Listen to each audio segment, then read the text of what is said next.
जय जय गुरुदेव, जय जय गुरुदेव, जय जय गुरुदेव, जय जय गुरुदेव, जय जय गुरुदेव, जय जय गुरुदेव, जय जय गुरुदेव, जय जय गुरुदेव। निज गुरु ज्ञान विपुधर आए, निज गुरु ज्ञान विपुधर आए, महामंगल मत सब ही उठाए, महामंगल मत सब ही उठाए।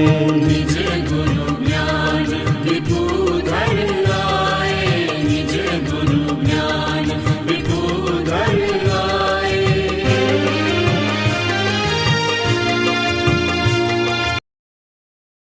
श्री सब कुबेराचार्य महाराज की जय, श्री सब संतन की जय, श्री सब देवन की जय, श्री ज्ञान संप्रदाय की जय, श्री गुरु गादी शारदापुरी की जय, श्री कैवल धाम की जय। कथा सत्संग प्रारंभ समय का साथ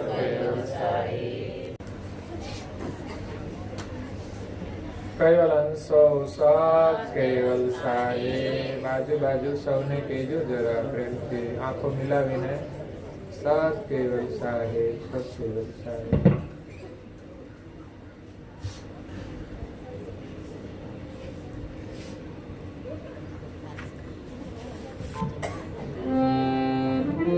केतेक मुनि व्रत धरहिते, सहित साच पतिये, वृथा वदन यज्ञताई को, क्यों करी लागी सके।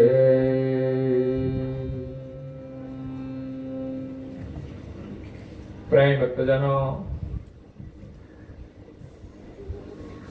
ज्ञान संप्रदायના આદ્ય સ્થાપક અનંત બ્રહ્માંડાધીશ વિશ્વ નિયંતા સકર્તા સર્જનહારના પરમ વિશેષ અંશ સકર્તા સત કૈવલના મહાદ સજાણ જાણ અલૌકિક દિવ્ય સ્વરૂપને અનેક ન્યાયો દ્વારા પ્રત્યક્ષ પ્રમાણથી સ્વ અનુભવથી પ્રતિપાદન કરી આપનાર અનંત અંશોના તારણહાર પરમ મોક્ષના દાતા કૈવલ ધર્મ ધુરંધર મહાન સમર્થ પરમ શ્રેષ્ઠ પરમ વિભૂતિવાન પરમ દયાળુ પરમ કૃપા નિધિ સર્વજ્ઞ દિવ્ય પરમ ગુરુ શ્રીમદ કરુણા સાગર મહારાજ જગતના જીવોનું પરમ કલ્યાણ કરવા માટે અકળ વિભૂતિનો અતિ દિવ્ય મનુષ્ય દેહ ધારણ કરી આ વિશ્વની અંદર આજથી 249 વર્ષ પહેલા જંબુદ્વીપની અંદર ભારત દેશમાં ગુજરાત પ્રદેશની ચરોતર ભૂમિમાં બાલ સ્વરૂપે પ્રગટ થઈ હેતબાઈ માતાને મળ્યા અને આ ધરતીને પાવન કરી છે। પ્રગટ થતાની સાથે જ હેતબાઈ માતાને દિવ્ય સ્વરૂપે દિવ્ય વાણીમાં અગાધ જ્ઞાનનો બોધ આપ્યો છે। એવા દિવ્ય પરમ ગુરુએ જીવોના કલ્યાણ માટે 5-10 ધર્મ ગ્રંથોની રચના કરી છે। જ્ઞાન સંપ્રદાયના અષ્ટાદશ ધર્મ ગ્રંથ એટલે 18 ગ્રંથો છે। બીજા અન્ય જે ગ્રંથ છે એમાં પૂજ્ય શ્રી નારાયણદાસજી મહારાજ શ્રી રચના કરી છે સિદ્ધાંત બાવની ગ્રંથની, અને એક ગ્રંથની રચના પરમ ગુરુના પરમ શિષ્ય પૂજ્ય શ્રી અચરતબાઈએ પણ કરી છે। એટલે જેટલું યોગદાન પુરુષોનું છે એટલું જ યોગદાન ભક્તિ માર્ગમાં બહેનોનું પણ છે. પૂજ્ય શ્રી અચરતબાએ પરમ ગુરુની કૃપાથી પરમ ગુરુની અને સર્જનહારની સરળ ઓળખ થઈ શકે એટલા માટે પરમ તપ કરીને 3 માસ સુધી અનજળનો ત્યાગ કરીને અમર મંત્રનો જપ કર્યો. ત્યારે દિવ્ય પરમ ગુરુ દિવ્ય સ્વરૂપે પ્રગટ થઈ અને પૂજ્ય શ્રી અચરતબાને આશીર્વાદ આપે છે અને વરદાન માંગવા કહે છે કે માગો તમારે શું જોઈએ છે, શા માટે આટલું બધું તપ કર્યું. આપણે બાધા રાખીએ છીએ પણ તપ પ્રગટ જ થતા નથી. અને પ્રગટ થાય એટલી જ વાર આપણી માગણી તૈયાર જ હોય. એટલે કદાચ જાણતા હશે તો અચરતબા એમ કહે છે કે મારે સંસારની કોઈ નશ્વર ચીજો જોઈતી નથી, જે નાશ થવા વાળી છે, જેને છોડીને જવાનું છે, કે જે સાથે નથી આવતી, કે જેનાથી કોઈનું કલ્યાણ થતું નથી. નશ્વર ચીજો માત્ર જરૂરિયાત માટે છે. હોય તો પણ ચાલે અને ન હોય તો પણ ચાલે. ઘણા લોકો રોડ ઉપર તંબુ તાણીને રહેતા હોય છે. એના કરતા આપણે ભાગશાળી ના કહેવાય? તોય પાછા ભગવાન પાસે જઈને ફરિયાદ કરીએ, ભગવાન મને આ જોઈએ છે.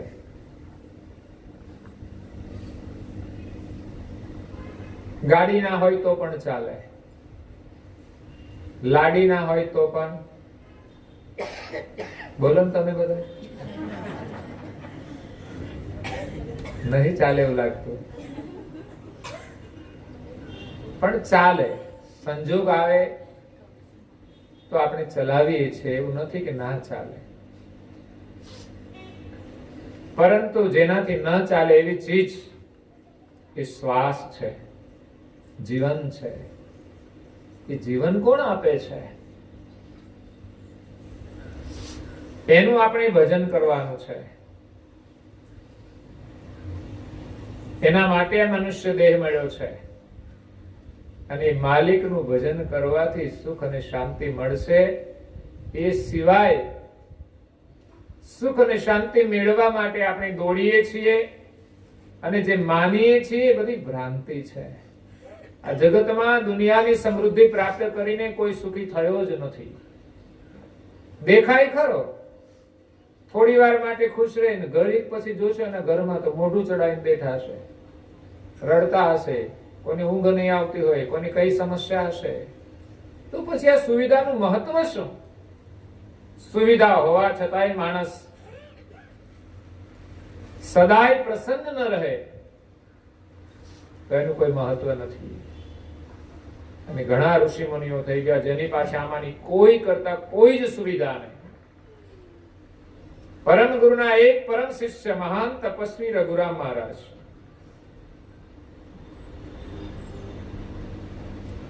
અહીંયા લાડવેલ અને બાલાસનોની વચ્ચે ખડગોદરા ગામ છે, ત્યાં એમનો જન્મ થયો હતો, ક્ષત્રિય કુળમાં. પણ યુવાન અવસ્થાની અંદર જ ભોગ વિલાસનો ત્યાગ કરીને ભગવાનનું ભજન કરવા માટે યોગ કર્યો. જેમની પાસે સગવડમાં કંઈ જ નહીં, કંઈ જ એટલે જરૂરિયાત માટે જે કપડા જોઈએ એ પૂરતા કપડા પણ નહીં, માત્ર એક કોપીન એટલે લંગોટ પહેરીને જ એ વિચરણ કરતા હતા. એક એમની પાસે પાણી માટે જલપાત્ર હતું અને ભગવાનનું નામ લેવા માટે માળા હતી. માળા, બસ જપ કરો. કિંમતી તો માળા છે. કોઈ માગે છે ભગવાન મને એક સારી માળા આપો, તમારી માળા થાય, તમારું સ્મરણ થાય એવી કૃપા કરો. તમારું સ્મરણ ભૂલાય નહીં કોઈ પણ પરિસ્થિતિમાં. એટલે જ ભગવાન દુઃખ આપે છે કે તમે એને ભૂલી જાઓ છો. દુઃખ ક્યારે આવે?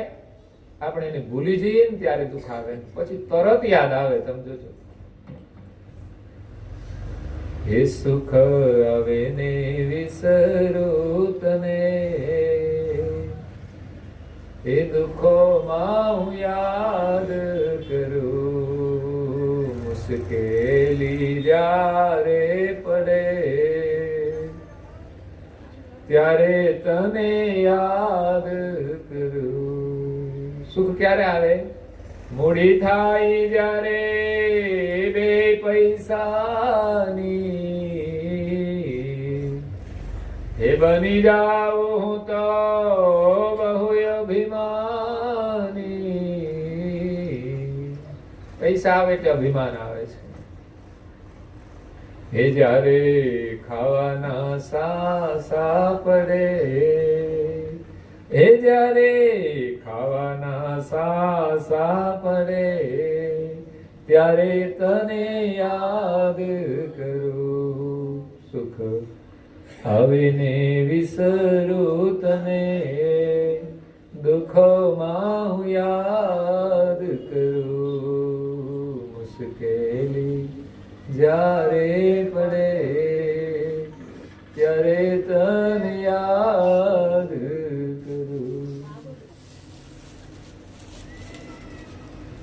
ભગવાન ક્યારે યાદ આવે? દુઃખમાં યાદ આવે. તો દુઃખ સારું કે ખરાબ? ભગવાનનું નામ લેવાથી દુઃખ ભૂલાશે, દુઃખ વિદાય પણ થઈ જશે, પણ આપણને વિશ્વાસ હોવો જોઈએ. પણ દુઃખ આવે એટલે આપણે તો માગણી શરૂ કરી દઈએ, ભગવાન મને આ મળી જાય, મને પેલું મળી જાય. એનાથી દુઃખનો વધારો થાય છે. એના કારણે જ આ બધા દુઃખ ઉભા થયા છે. લગ્ન ના થયા હોય ત્યારે ઉઘરાણી કરે મારા જલ્દી લગ્ન થઈ જાય, અને લગ્ન થયા પછી પણ પાછી ઉઘરાણી ચાલુ જ રહેશે. જે લગ્ન થયા પછી દુઃખો ઉભા થાય એ જે લગ્ન પહેલા દુઃખો નથી હોતા. લોકોને એમ જ લાગે છે આના કરતા તો પહેલા હું ઘણો સુખી હતો. દરેક જીવનમાં જો બાળપણ એટલું મસ્તીનું હોય છે ને, એ જતું રહે ને પછી યુવાની આવે એટલે એમ થાય કે બાળપણમાં મજા હતી. યુવાની આવ્યા પછી લગ્ન કરે ને એમ થાય કે હું સુખી થઈ જઈશ, બધાને જોઈને દેખા દેખી, ગાડીઓ જોઈને, બંગલા જોઈને, અને કોઈની પાછળ બેસીને જતા હોય અને જોઈને જ બસ લોકો કૂદકો મારે. કોઈ સાધુને જોઈને વિચારતા નથી ચાલો આમાં મજા છે.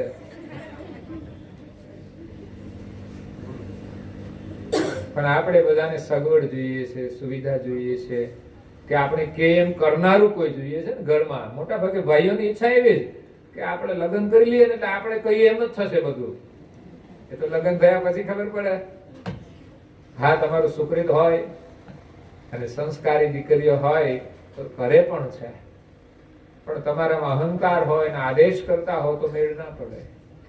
તમારામાં પણ એટલી જ વિનમ્રતા હોય તો ચોક્કસ તમારી સેવા કરે છે, તમે કહો એમ પણ કરે છે, અને તમારે કેવું પણ ના પડે એવા સંસ્કારી બહેનો હોય છે.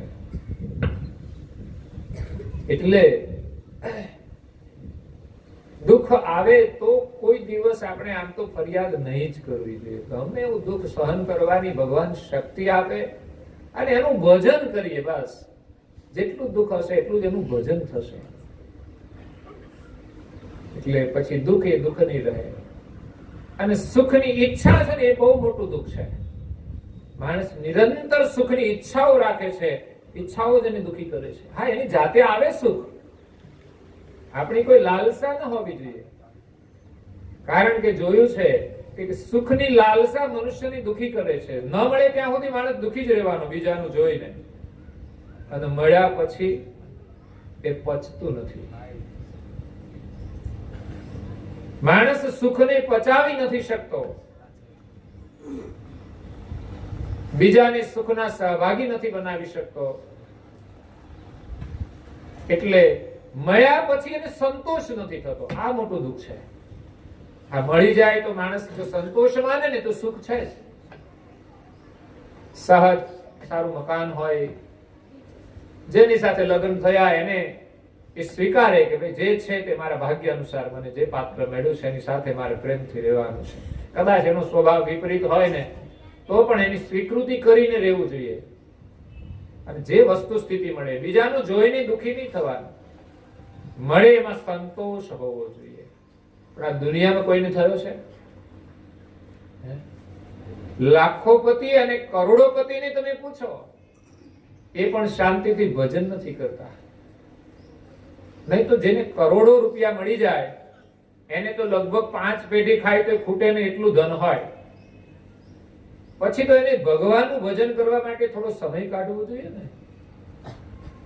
પણ છતાંય સંતોષ નથી, માત્ર પૈસા પૈસા પૈસા, રાત દિવસ પૈસાનું જ લોકો સ્મરણ કરે છે. એટલે તો કોઈ કહેવત બનાવી, પૈસો મારો પરમેશ્વર અને પત્ની મારી ગુરુ. પછી ઘરવાળી પણ કે, બૈરી પણ કે, બૈરી મારી ગુરુ, છોકરા છૈયા 40 ગ્રામ સેવા કરવા માટે ના. એમ આપણે ઘરમાં લોકો પૂજા કોની કરે? 40 ગ્રામની પૂજા કરે ઠાકોરજીની. તો છોકરા જ મારે 40 ગ્રામ છે અને ગુરુ તો મને લગ્ન કર્યા ત્યાંથી જ મળ્યા. બાકી તો પછી પહેલા તો સમજણ જ નહોતી.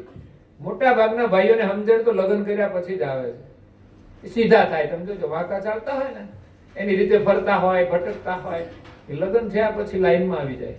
મોટા ભાગના જે તોફાની તત્વો છે ને એ લગ્ન થયા પછી સીધા થયા છે. અને ના થાય તો પછી ઉપરવાળો સજા કરે ને ત્યારે સીધા થાય. ઉંમર થઈ જાય ને પછી એનું પરિણામ એને મળે છે. કદાચ ઘણા તાનાશાહી હોય ને તો લગ્ન થયા પછી નથી સીધા થતા.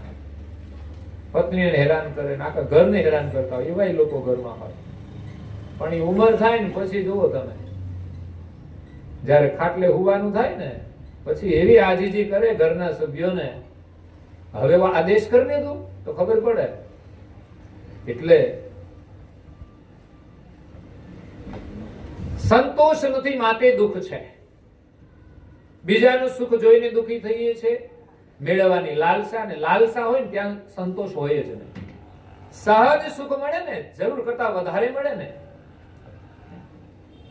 તો એમાં તમને સંતોષ રહેશે અને જરૂરથી વધારે જે કંઈ મળે એ તમે બીજાને આપશો.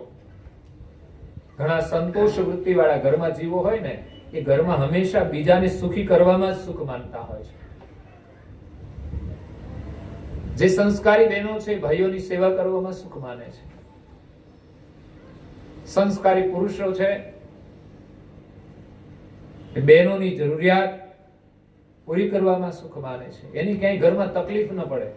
રસોઈ કરવામાં, કંઈ પણ કામકાજ માટે બધી જ વસ્તુઓ લાવી આપે. એ ખ્યાલ રાખવાનો છે કે એને તકલીફ ના પડે. પણ ઉલટી દશા થાય ને ત્યારે પરિવારની અંદર મુશ્કેલીઓ ઊભી થાય છે.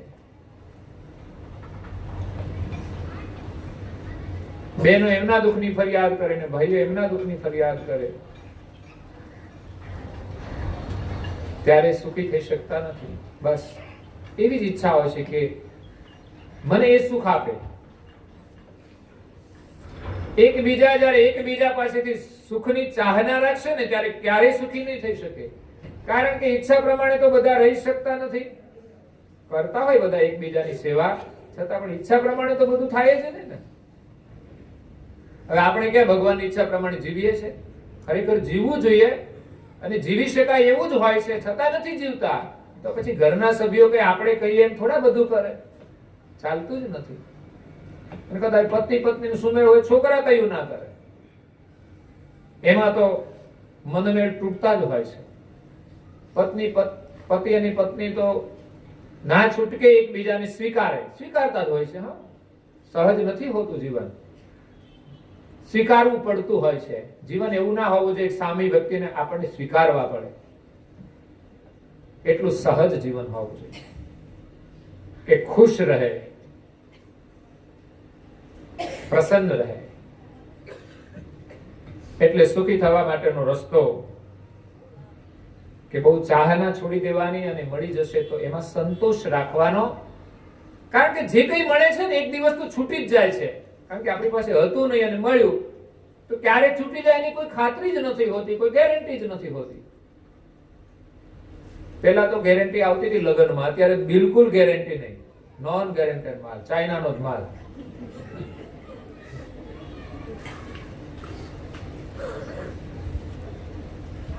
એમ કોઈ પણ વસ્તુ મળે, આજે ગાડી લીધી હોય તો કાલે વેચવી પડે, જરૂર પડે તો.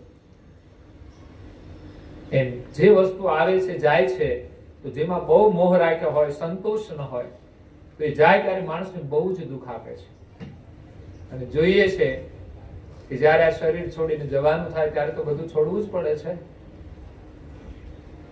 એટલે પૂજ્ય શ્રી અચરતભાઈ કશું જ માંગ્યું નહીં, બસ જગતના જીવો સર્જનહારને સરળતાથી ઓળખી શકે એવા જ્ઞાનનું ઉચ્ચારણ મારા મુખથી થાય એવી કૃપા કરો. તો ભગવાનના ગુણગાન ગાવાની આપણા હૃદયમાં ભાવના જાગે એવી પ્રાર્થના હંમેશા કરવી જોઈએ કે સુખ આવે તો પણ હું તમને ના ભૂલું. નહીં તો લગ્નનો મોટો પ્રસંગ હોય તો લોકો પૂજા પાઠ ભૂલી જાય, તિલક કરવાનું ભૂલી જાય અને રેડીમેડ ચોટાડી દે. કેમ આજે તો મેચિંગ કરવાનું? તિલક કરો તો તમારા ઘરનું મેચિંગ રહેશે, નહીં તો ખાલી કપડાના મેચિંગ થી કઈ તમે સુખી નહીં થાવ. લગ્ન આવે તે દિવસે પ્રાર્થના ના ભૂલાવી જોઈએ, ભગવાનનું ભજન ના ભૂલાવવું જોઈએ, નિયમ ના છૂટવો જોઈએ. જે રોજ કરીએ છીએ એ વહેલા ઉઠીને પણ થવું જોઈએ. એટલે સુખ આવે તો પણ ભગવાનનું સ્મરણ ના ભૂલાવવું જોઈએ, ભજન કીર્તન ના ભૂલાવવું જોઈએ, સત્સંગ ના ભૂલાવવું જોઈએ.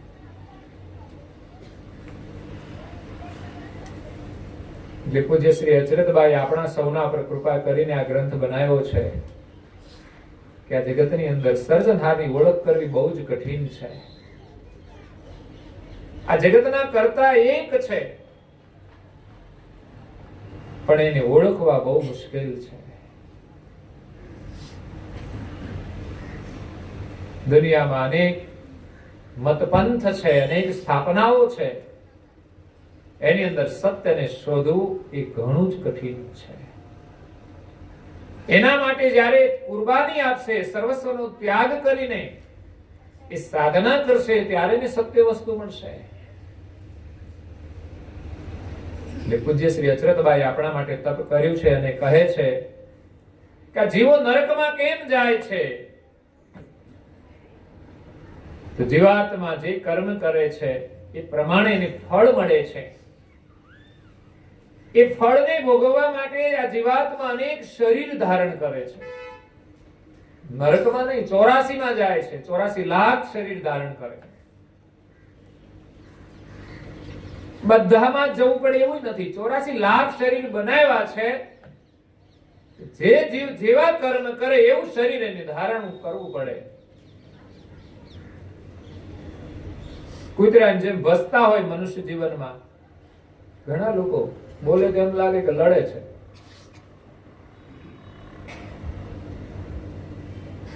ઘરમાં હોદ્દો મળી ગયો હોય. પહેલા એવું હતું, સાસુ હોય એટલે વટ પડી જાય ઘરમાં અને પુત્ર વધુને આદેશ જ આપવાનો, એને પૂછ્યા વગર કશું કામ ના થાય. હવે એવું ચાલતું નથી. પણ એક બોલવાનો જે સ્વભાવ છે, જેવું એ કર્મ કરે છે, સ્વભાવ બોલવાનો જો ભસવા જેવો હોય ને તો સમજવાનું કાં તો એ કૂતરાના જન્મમાંથી આવ્યા છે અને પછી આ શરીર છોડ્યા પછી પણ પાછું એ જ શરીર એને મળશે. કૂતરાનું શરીર છૂટ્યા પછી એનો સ્વભાવ પણ છોડવો જોઈએ. મનુષ્ય જીવનમાં આવીને કૂતરાની જેમ જીવવું ના જોઈએ. ઘણા લોકો તમે જો રખીડા જ કરે, બધાને ઘરે ટકે જ નહીં, ખાઈને સીધા ઉપડે જ. એટલે બેસને ઘરમાં શાંતિથી, બહારથી તો ફરીને આવ્યો છે, જમીને આરામથી બેસવું જોઈએ. અને જો ક્યાંય ગમતું ના હોય તો બહેનોને મદદ કરવી જોઈએ કામકાજમાં. એ કઈ વાસણમાં છે તો તમારે છે ને લૂછી નાખવા જોઈએ. ના લૂછાય? જો તમને કઈ આમ ટાઈમ હોય, ચેન પડતું ના હોય, બજારે જઈને રખડવું, આટા મારવા, કચરો ખાવો, એના કરતા તો આ કામ કરવું સારું છે. પણ મોટા ભાગના ભાઈઓ વિચાર આ તો કાયમનું થઈ જાય, એને હલાડ કે હલાડ. કે કાયમનું થઈ જાય. એટલે મોટા ભાગે આમ કરવાનું હોય તોય ના કરે. એ જાતે પથારી ના પાથરે. કેમ તો કે રોજે પછી જાતે જ કરવી પડે. પોતે હાવ નવરો હોય ને તો સવારમાં પાણીની ડોલ ના લે. કેમ તો કે રોજ મૂકવાની હોય એને જ મૂકવાની. તો પછી આપણે છે ને એકવાર લીધે સમજવાનું, પછી કાયમનું થઈ જશે. એમાં વાંધો શું? આપણે બીમાર હોઈએ તો આપણે એની સેવા લેવી જોઈએ. અને બને ત્યાં સુધી બહેનો કરતા જ હોય છે, પણ એવું મનમાં રાખવું ના જોઈએ. બહેનો વ્યસ્ત હોય તો કરવું જોઈએ. અને બહેનો એવું ક્યારેય નહીં રાખવું જોઈએ કે ભાઈઓ કરી લેશે તો આપણે પછી એના પર છોડી દેવું જોઈએ. હા, આપણે બીજી હોઈએ, વ્યસ્ત હોઈએ, અને ભાઈએ કોઈ કામ કરી લીધું તો કરી લીધું. એમના પ્રત્યે લાગણી થાય, કેવા ઘરવાળા મળ્યા છે કે મને કામકાજની અંદર મદદરૂપ થાય છે. અને ભાઈનું કામ હોય તો આજે બહેનો નથી કરતા નોકરી, પૈસા કમાય છે ને. ઘરે પણ કઈ કામકાજ કરીને પૈસા કમાતા હોય છે. અને મજૂર લોકો મજૂરી નથી કરતા, એમાં ભાઈઓ કામ કરે છે અને બહેનો કરે છે. પેલા લોકો ખેતી કરતા હતા તો ભાઈઓ ખેતરમાં જતા હતા અને બહેનો પણ સાથે જતા હતા ઘરનું કામ કરીને. એટલે એકબીજાને મદદરૂપ થવું એ બહુ જરૂરી છે.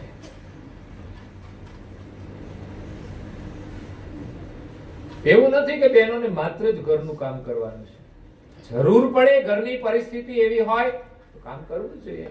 અને જરૂર ના હોય તો કંઈ કરવું જ ના જોઈએ. તો એને બજારે જવાની જરૂર નથી, નોકરીની જરૂર નથી. હા, ઘરવાળા બહુ જ કમાતા હોય ને તો પછી બહુ મોહ નહીં રાખવાનો. તો પછી જે પૈસા આવે ને એને સારા માર્ગે વાપરવાના, બાળકોને સંસ્કાર આપવાના, કોઈને મદદરૂપ થવાનું. કામ તો કરવાનું જ. આળસુ થઈને સુઈ નહીં રહેવાનું, બેસી પણ નહીં રહેવાનું. કારણ કે નવરા લોકો શું કરે? બાજુમાં જઈને વાતો કરવા જાય. વાતો વાતોમાં બધું ખોયું, આ મોંઘું જીવન વાતોમાં ખોયું. વાતો વાતોમાં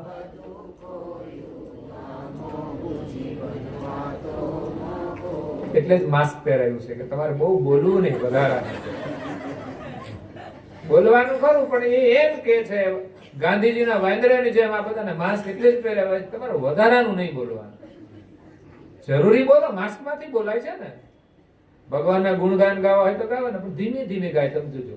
હમણાં કથા બંધ થાય ને એટલે બધા સ્પીકર ચાલુ કરશે. મને નહીં સંભળાય કશું. મુખ આપ્યું છે તને હરિગુણ ગાવા, મુખ આપ્યું છે તને હરિગુણ ગાવા.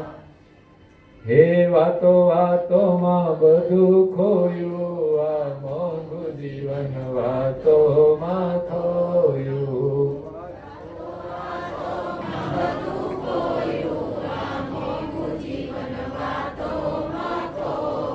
ખાલી વાતો કરે તો વાંધો નહીં. મારા તારામાં બધું ખોયું, આ મોંઘું જીવન વાતોમાં ખોયું.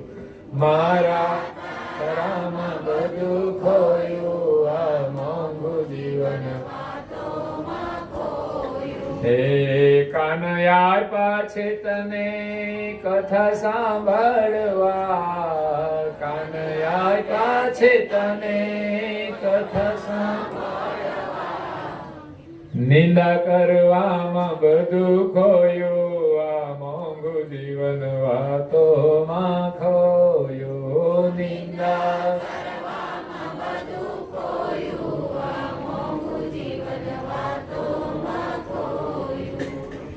કાન અને મુખ આ બેવથી નિંદા થાય. મુખેથી નિંદા થાય અને કાનેથી સંભળાય. મારી તારી વાતો મુખેથી થાય ને કાનેથી સાંભળીએ છીએ, એમાં આપણું જીવન બરબાદ થઈ જાય છે. વિચારજો, ક્યાંય જઈને વાતો કરવામાં સમય કાઢવાનો નથી.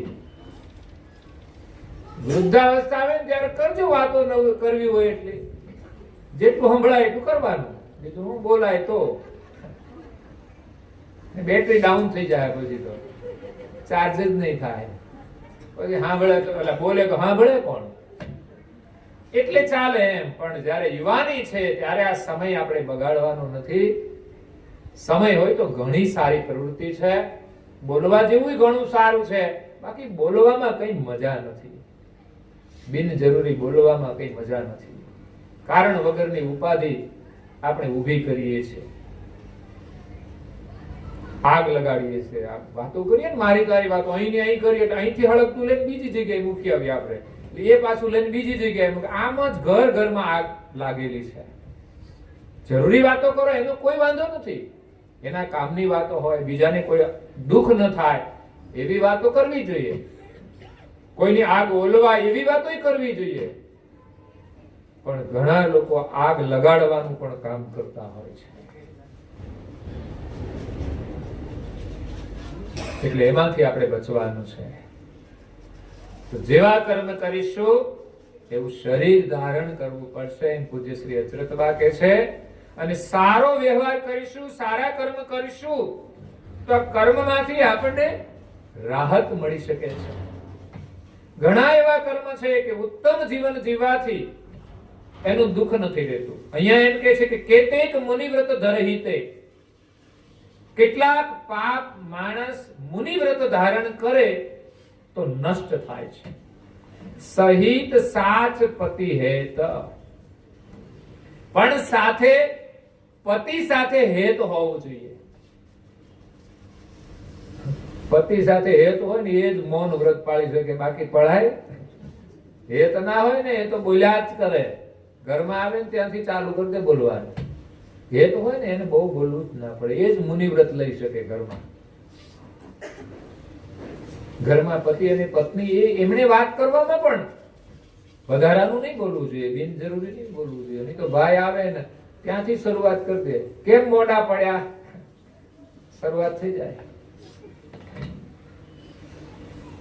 પછી જમવા બેસે કથા ચાલુ કરે, આજે આમ થયું તેમ થયું. એને શાંતિથી ખાઈ તો લેવા દો, કઈ તો એનું ખાવાનું બગડશે. એક બેન હતા, એ સવારે ઘડિયાળ સામે જોવે કે ક્યારે જાય અહીંથી. એટલો ત્રાસ, ઘણાનો ત્રાસ હોય છે. અને એક બેન એવા હતા કે હાજે ઘડિયાળ સામે જોયા જ કરે, ક્યારે આવે એની પ્રતીક્ષા કરતા હોય છે.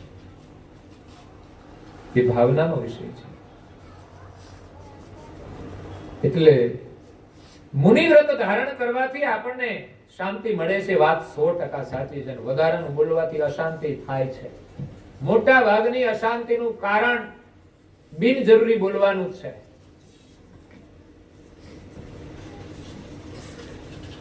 વાણીથી દોષ લાગે છે. જો બોલતા ન આવડે ને તો વાણીથી દોષ લાગે છે. વાણીના 3 દોષ છે, મનના 4 દોષ છે અને શરીરના 3 દોષ છે. એટલે આપણને 3 પ્રકારે દોષ લાગુ પડે છે, મનથી, વાણીથી અને શરીરથી. 3 પ્રકારે આપણે કર્મ કરીએ છીએ, એમાંથી સુખ પણ મળી શકે. માણસ મનથી સારું ચિંતન કરે, સારા વિચાર કરે તો સુખ પણ મળી શકે છે.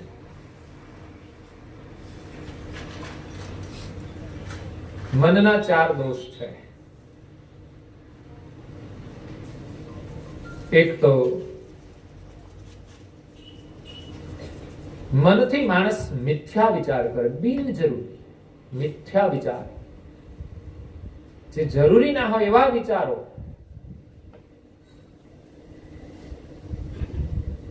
એનાથી પણ દોષ લાગે છે. મનની માન્યતાને મહત્વ આપવું. આપણે મનનું ધાર્યું જ કરતા હોઈએ છીએ ને ઘરમાં, એટલે મુશ્કેલી ઊભી થાય છે. મનને મહત્વ આપવું, મનની ઈચ્છાઓને મહત્વ આપવું. મનથી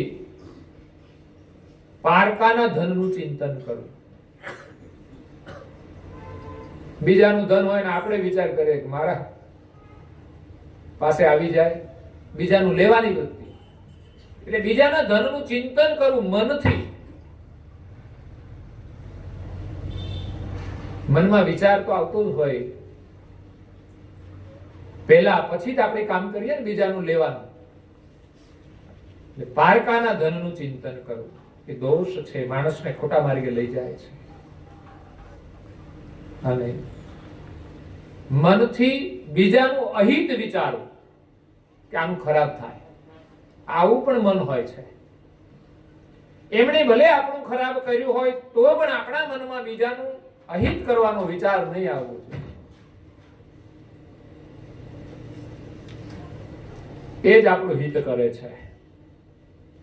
જ્યારે આવા વિચાર હોય ને ત્યારે બીજા આપણું કશું બગાડી શકતા નથી. આવા વિચાર પ્રહલાદ પાસે હતા. એના પિતા હિરણ્યકશિપુ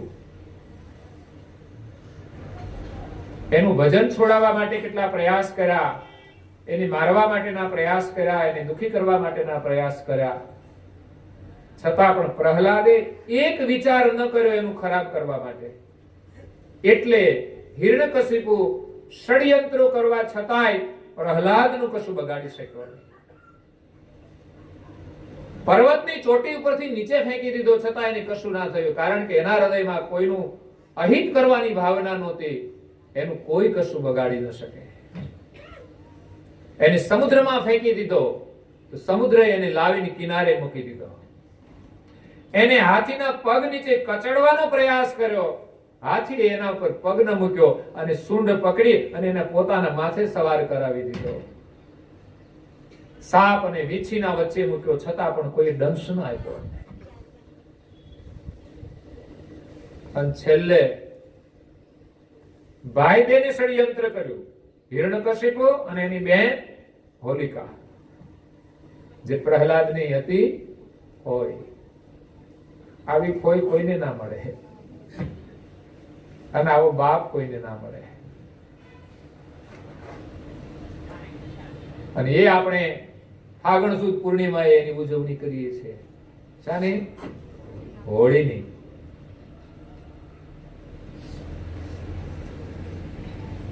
ફાગણ સુદ પૂર્ણિમાને દિવસે જે હોલિકા દહન કરીએ છીએ એનું પ્રતીક છે એમ માનવામાં આવે છે. અને ઘર ઘરમાં હોળી હોય છે. એટલે લોકો નારિયેળ મૂકવા જતા હોય છે હોળીમાં, કે તમે મિથ્યા જે નારિયેળ મૂકો એટલે એ બળી જાય. એમ જે બધી મિથ્યા વસ્તુઓ છે ને એ સંકલ્પો બધા એની અંદર હોળીમાં નાખો ને એટલે બધું બળી જાય. મિથ્યાને બાળી નાખે, સત્યને નથી બાળી શકતી. હોળી મિથ્યાને બાળે છે, સત્યને નથી બાળી શકતી. એમ હોલિકા એને વરદાન હતું અગ્નિમાં નહીં બળવાનું, છતાં પણ બીજાનું અહિત વિચાર્યું ને તો એનું વરદાન સમાપ્ત થઈ ગયું અને સ્વયં બળી ગઈ. અને પ્રહલાદને કશું ન થયું, એ સત્ય હતું. એટલે સત્યમાં વિશ્વાસ હોવો જોઈએ આપણો. કોઈનું પણ અહિત નહીં વિચારવું જોઈએ. મનનો દોષ છે, વાણીના દોષ છે. 4 મનના 3 દોષ છે, વાણીના 4 દોષ છે.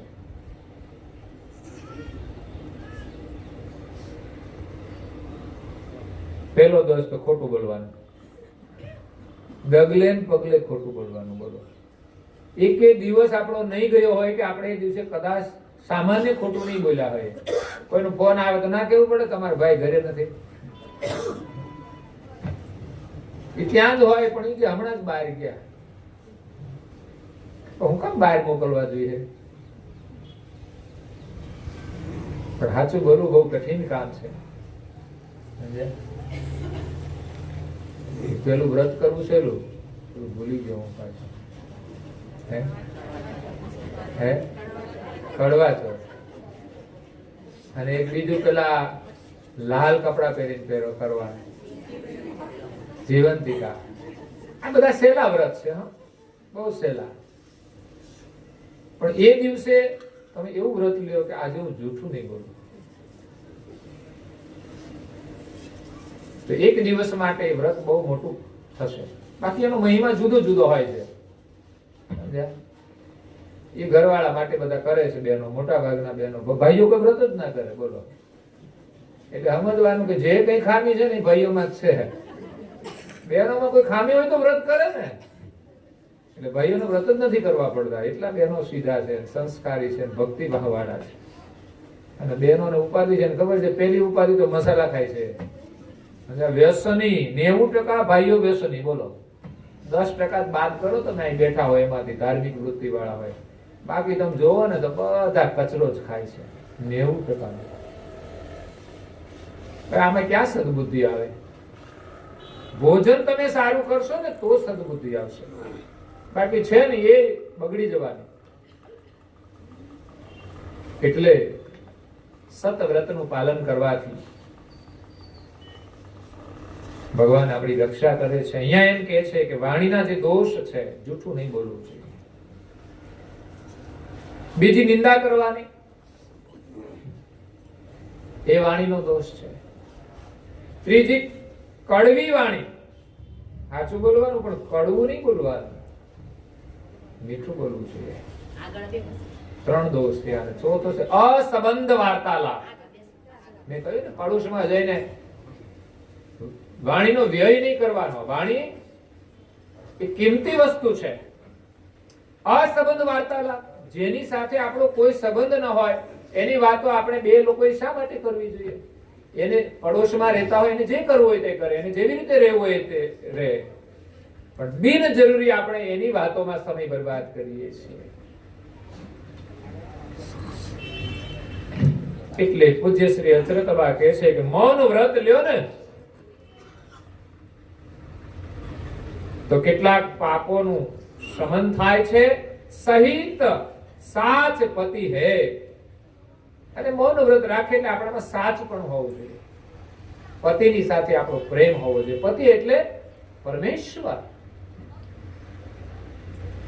ઘરવાળાને પરમેશ્વર માનવા જ જોઈએ. જો બીડીઓ ના ફૂકે તો, મસાલા ના ખાય તો, નહીં તો ઘણા લે આ પતિ પરમેશ્વર કહેવાય. એટલે ઘણા ભાઈઓ એમ કે તમારે તમને પરમેશ્વર માનવા જોઈએ, પણ તમારે પાછું પરમેશ્વર થવું પડે. સમજ્યા?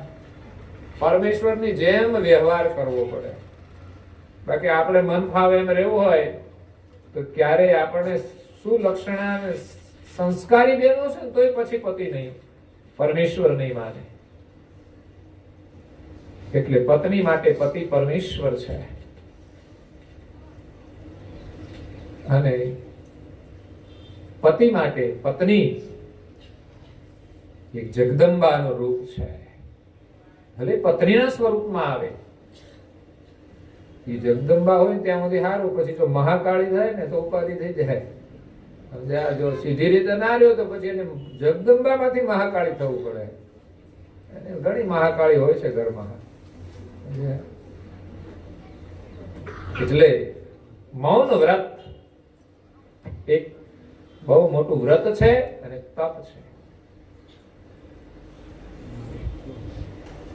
જે દિવસે વ્રત લઈએ તે દિવસે વધારાનું નહીં બોલવું એવું વ્રત લેવું જોઈએ, જૂઠું નહીં બોલવું એવું વ્રત લેવું જોઈએ.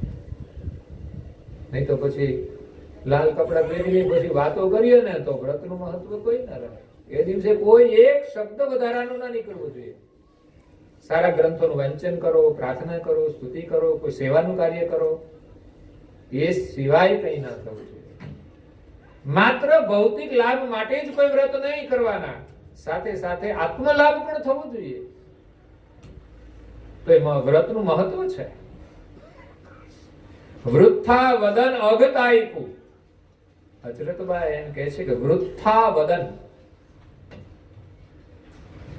જે મુખથી આપણે વ્યર્થનું બોલીએ છીએ ને એ પાપ છે. તો મૌન વ્રત લઈએ તો એ પાપ લાગે ખરું? ના લાગે. તો વ્યર્થ જે વાણીનો ઉચ્ચાર કરવાથી જે પાપ લાગે છે એ મૌન વ્રત પાળવાથી લાગતું નથી, અને જે લાગેલા દોષ હોય એનું પણ શમન થાય. માનો તમે ઘરવાળાને કે ઘરવાળાએ તમને કંઈ કહી દીધું ને તમે બે હામાં બોલ્યા, અને બોલ્યા એટલે પછી બાજી બગડી જાય. એટલે પરિણામ શું આવે? મૌન વ્રત બંને લે. બોલો, આમ ઘણા વ્રત લે છે લોકો, અઠવાડિયું લે કોઈ. બોલો, વિચાર કરો, અઠવાડિયું મૌન વ્રત રાખે. ઘરમાં બધાને આરે બોલે, એક જણા સાથે જ વ્રત. આવું થાય છે કે નહીં? ઘણાને થતું હશે. જ્યાં ઘરમાં વડીલો હોય ને ત્યાં ના થાય, બહુ જોજો. વડીલોની હાજરી હોય ને એટલે થોડી મર્યાદાઓ રહે લડવામાં, અને ના હોય ને બે એકલા હોય ને પછી તો તમારે જોવાનું જ નહીં, જેમ બોલવું એમ બોલાય. સમજ્યા? છોકરાની તો કોઈ કિંમત જ નહીં. ઘરમાં છોકરા હોય ને એની તો કોઈ કિંમત જ નહીં. ખરેખર તો ઘરમાં નાના નાના છોકરા હોય ત્યારે કેટલી સભ્યતા રાખવી જોઈએ. પતિ પત્ની ઘણીવાર જે ઉગ્ર થતા હોય છે ને અને બોલાવવામાં સભ્યતા ના હોય, એ છોકરાની હાજરીમાં ન હોવું જોઈએ. છોકરાની હાજરીમાં બહુ જ સન્માનપૂર્વક બંને રહેવું જોઈએ કે ક્યારે વાણીથી કે કોઈ પણ રીતે એકબીજાનું અપમાન ન થવું જોઈએ. આદેશાત્મક વર્તન પણ ન હોવું જોઈએ. આવેશમાં ન બોલવું જોઈએ. ઊંચા અવાજે ના બોલવું જોઈએ. બસ સભ્યતાથી, સહજતાથી બોલવું જોઈએ અને સહજતાથી કામ કરવું જોઈએ. જો પછી બાળકોમાં કેવા સંસ્કાર આવે છે. પણ આ તો છોકરાઓ બધા ઘરમાં રમતા હોય, બે જણા ખેલ નાખે ને આ બે છોકરાઓ જોવે બધા. હવે આમાં ક્યાં સારા સંસ્કાર મળે? જેવું સિરિયલોમાં એવું જ બધું ઘરમાં હોય. એટલે વાણીનું બહુ મહત્વ છે. માણસને બોલતા આવડી જાય ને ઘરમાં ક્યારેય દુઃખ ના આવે, બધાની પ્રિય થઈ જાય. એ કાર્ય કરે ને એમાં પણ એને સફળતા મળી જાય. એક સારો દુકાનદાર હોય ને એને સારું બોલતા આવડે ને એની દુકાન સરસ ચાલે. તો પછી ઘર કેમ સરસ ના ચાલે ભાઈ? સારું બોલતા આવડે તો. વિચાર કરજો, બોલવાનું બહુ જ મહત્વ છે. અહીંયા મૌન વ્રતનો અર્થ એ પણ છે વધારાનું ન બોલો, એ પણ મૌન વ્રત છે ને. આપણે જે બોલીએ છીએ વધારાનું એ ન બોલવું એનું નામ મૌન વ્રત છે. એવું નહીં કે બિલકુલ બોલતા જ નહીં તમે. જરૂરી બોલવામાં જો કોઈ વાંધો ન હોય તો પછી બોલવામાં શું વાંધો છે? કોઈ તકલીફ ન હોય તો બોલવામાં શું વાંધો છે? પણ બોલવાથી વાંધો આવતો હોય ને પછી એને બ્રેક મારવી પડે. એટલે વ્રત રાખવાનું મૌન. એક દિવસ માટે મૌન વ્રત રાખી તો કંઈક તો સંયમ આવે. એટલે પછી રોજ જે બોલતા હોય ને એની અંદર સુધારો થશે. આ 100% છે. મૌન વ્રત રાખવાનો ઉદ્દેશ કે વાણીથી બધા દોષ લાગતા હોય, કોઈની સાથે બોલીને બગડી જતું હોય, એને પછી મૌન વ્રત લેવું જોઈએ. બગડ્યા પછી લે બધા લે. આ હું અને વહુ એ બાજી બગડી જાય ને પછી એકબીજાને બોલાવે ને હવ નું કામ કરે. મા બાપ ને કે સાસુ સસરાને તો પ્રેમથી, બાકી કોઈ બીજો આશીર્વાદ આપશે નહીં તમને. ઘરડા ઘરમાં બેઠા હોય ને પ્રેમથી તમે બધાના હાલચાલ પૂછો, જમવાનું આપો, પ્રેમથી જરૂરિયાત હોય આપો. એ બીમાર હોય તો એની સેવા કરો, એનો હાથ પકડો. આ આશીર્વાદ છે. દીકરીઓ છે ને પિયર વાળા માતૃશ્રી સાથે જેટલો પ્રેમ રાખે ને એટલો સાસરી વાળા જોડે નહીં રાખે. જોકે છે સંસ્કારી પરિવારોમાં મેં જોઈએ છે એ જ વાતાવરણ જોવા મળે છે. જેવું પિયરમાં ભાવ છે માતા પિતા પ્રત્યે, એવું જ બહેનોને સાસુ સસરા પ્રત્યે પણ ભાવ છે. કારણ કે અમારે જે ઘરમાં જવાનું હોય મોટા ભાગે સંસ્કારી પરિવારોમાં જવાનું હોય છે.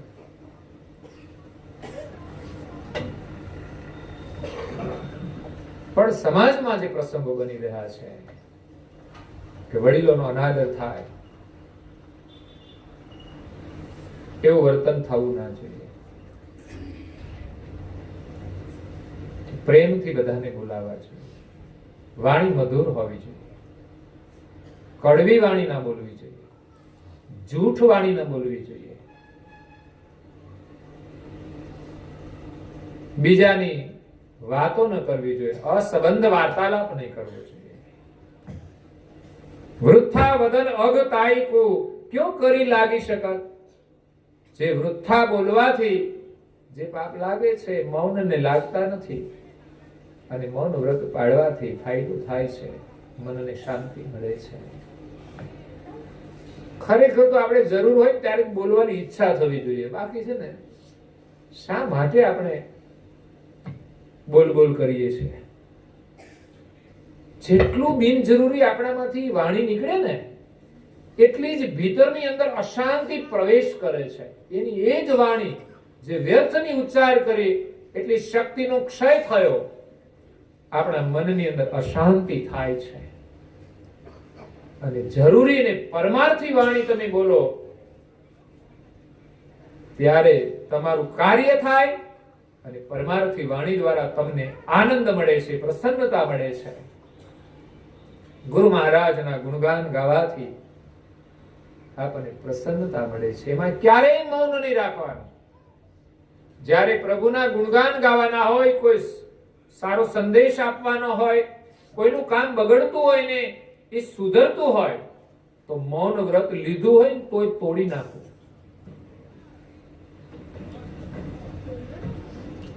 એક મિયા અને બીબી બે જણાને ઘરમાં ઝઘડો થઈ ગયો.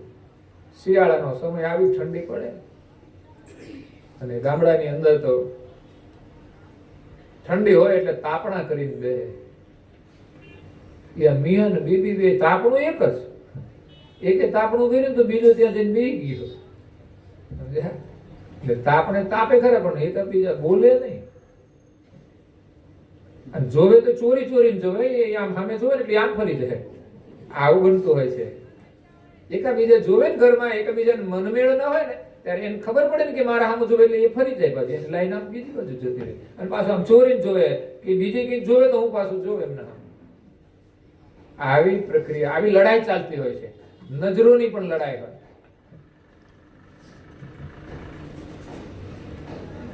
હવે આમાં ક્યાં સુખ મળે સાહેબ? ચોરી ચોરી જોતા હોય.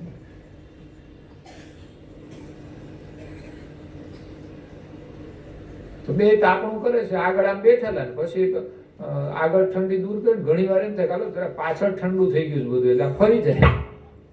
એટલે મિયાજી ફરી ગયા પીઠ શેકવા માટે. મોટા ભાઈઓ છે ને બધા પીઠ શેકતા હોય છે. મારું તો નિવેદન છે ક્યારે તાપણા આગળ બેસવું ના જોઈએ. બાળપણમાં હું બેસતો, પણ પછી એમ થયું કે ભાઈ તાપણે બેસવાથી ઠંડી દૂર નથી થતી, ઉલટાની ઠંડી વધે છે. ત્યાંથી જવાની ઈચ્છા જ ના થાય. અને જે આપણે કરવાનું કામ હોય ને એમાં મોડું પડે અને આળસ આપણામાં પ્રવેશ કરે છે. ઠંડીની રક્ષા માટે એકાદું સ્વેટર પહેરી લઈએ, બીજું પહેરી લઈએ. મારે જરૂર પડે તો હું બે પહેરી લઉં, પણ તાપણે નહીં બેસવાનું. અમારે ત્યાં ગામમાં ભાઈઓ બેઠા હોય ને, મેં ક્યાં શા માટે સમય બરબાદ કરો છો? તાપણે બેસીએ. જે સમય આપણને મળ્યો છે આપણે તાપવા માટે નહીં, ભગવાનનું ભજન કરવા માટે મળ્યો છે. ભીતરમાં અગ્નિ પ્રગટાવો, ઠંડી દૂર થઈ જશે. મહાન તપસ્વી રઘુરામ મહારાજે કેવી ધૂણી દખાવી કે ગમે તેવી ઠંડી પડે તો એક પણ વસ્ત્ર ન જોઈએ, માત્ર કોપીન સિવાય, લંગોટ સિવાય. અને ગમે તેવો તાપ હોય છતાં ઉનાળાના તાપની અંદર એ તાપમાં રહીને ધ્યાન કરતા હતા. ચોમાસાનો વરસાદ હોય ગમે તેવો છતાં પણ એને છત્રી ના જોઈએ, ઘર ના જોઈએ. આવી સુરક્ષા એના ભીતરની અંદર હતી. પ્રભુના સ્મરણની અંદર આ સુરક્ષા છે. બાકી વસ્તુ આપણી રક્ષા નથી કરી શકતી. એટલે મિયાજી ફરી ગયા. એટલે એમણે જે પહેર્યું હતું ને એટલે એ આમ ફર્યું બધું. એટલે પાછળ આમ છેડો છે ને એ પેલા અગ્નિના તડખા નડી ગયો. એટલે પેલા બેન જોવે કે આનું કપડું હળગે છે. કિસી કા જલે હમે ક્યાં, કિસી કા જલે તો હમે ક્યાં, કિસી કા જલે તો હમે ક્યાં, એમ બોલો કાઢીએ તો બોલો. પછી પેલા ને લાઈટ થઈ થોડી વાર પછી, આ શું બોલે છે? હા, મારું જ કઈક હળગતું લાગે છે. એટલે ફરી જોયું ત્યારે ખબર પડી કે આ બધું હળગે છે. એટલે આવો સંઘર્ષ થતો હોય છે.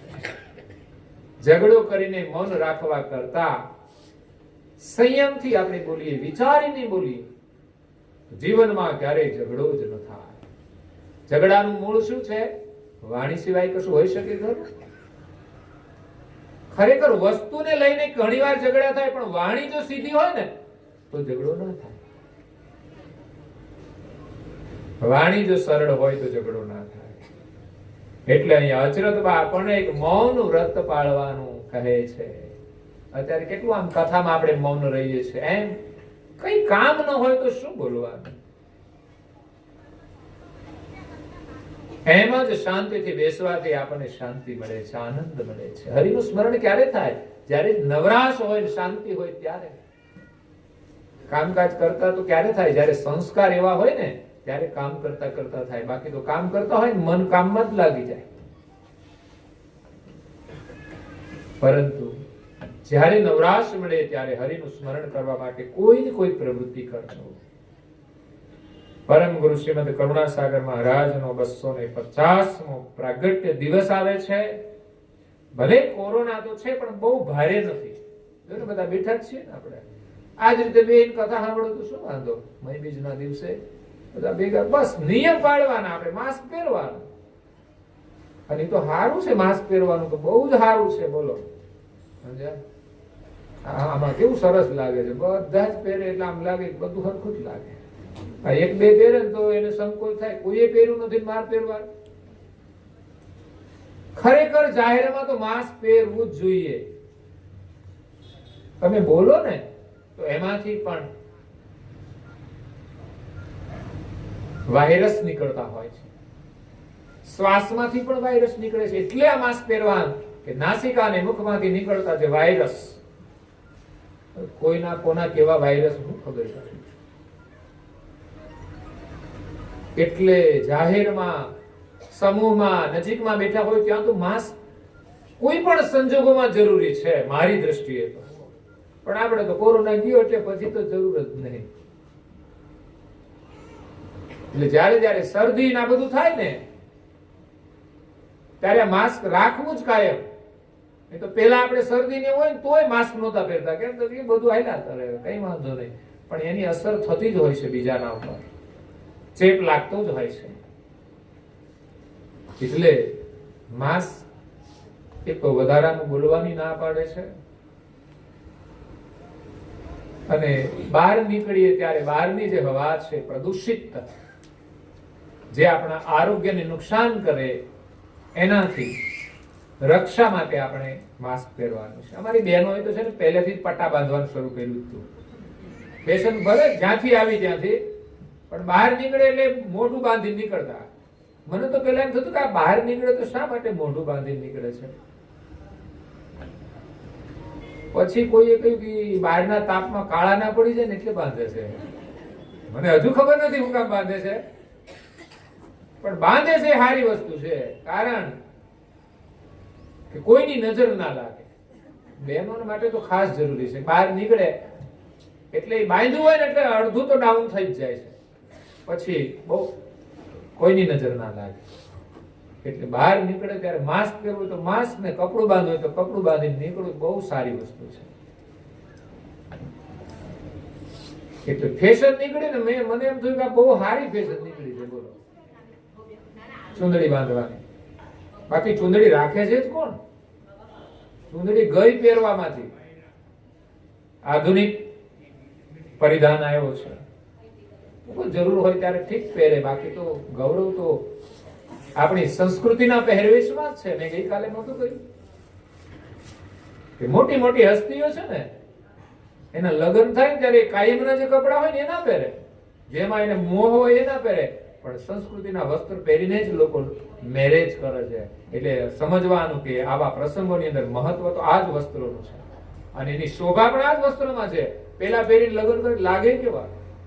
બોલો, આધુનિક જે ફેશન છે, ફાટેલા તૂટેલા આવા કપડા એવા છે. બોલો, ફાટેલા બિનજરૂરી વસ્ત્ર, ટૂંકા વસ્ત્ર શરીરનું પ્રદર્શન હોય છે, આકર્ષણનું કેન્દ્ર હોય છે, અને પછી પાછા કાળા ટપકા કરે છે. હરખા વસ્ત્રો પહેરે કોઈની નજર ના લાગે. બોલો, ટપકા કરવાની જરૂર જ ના પડે. ગમે એવા ટપકા કરો ને હારા વસ્ત્ર નહીં પહેરે નજર લાગશે, લાગશે ને લાગશે.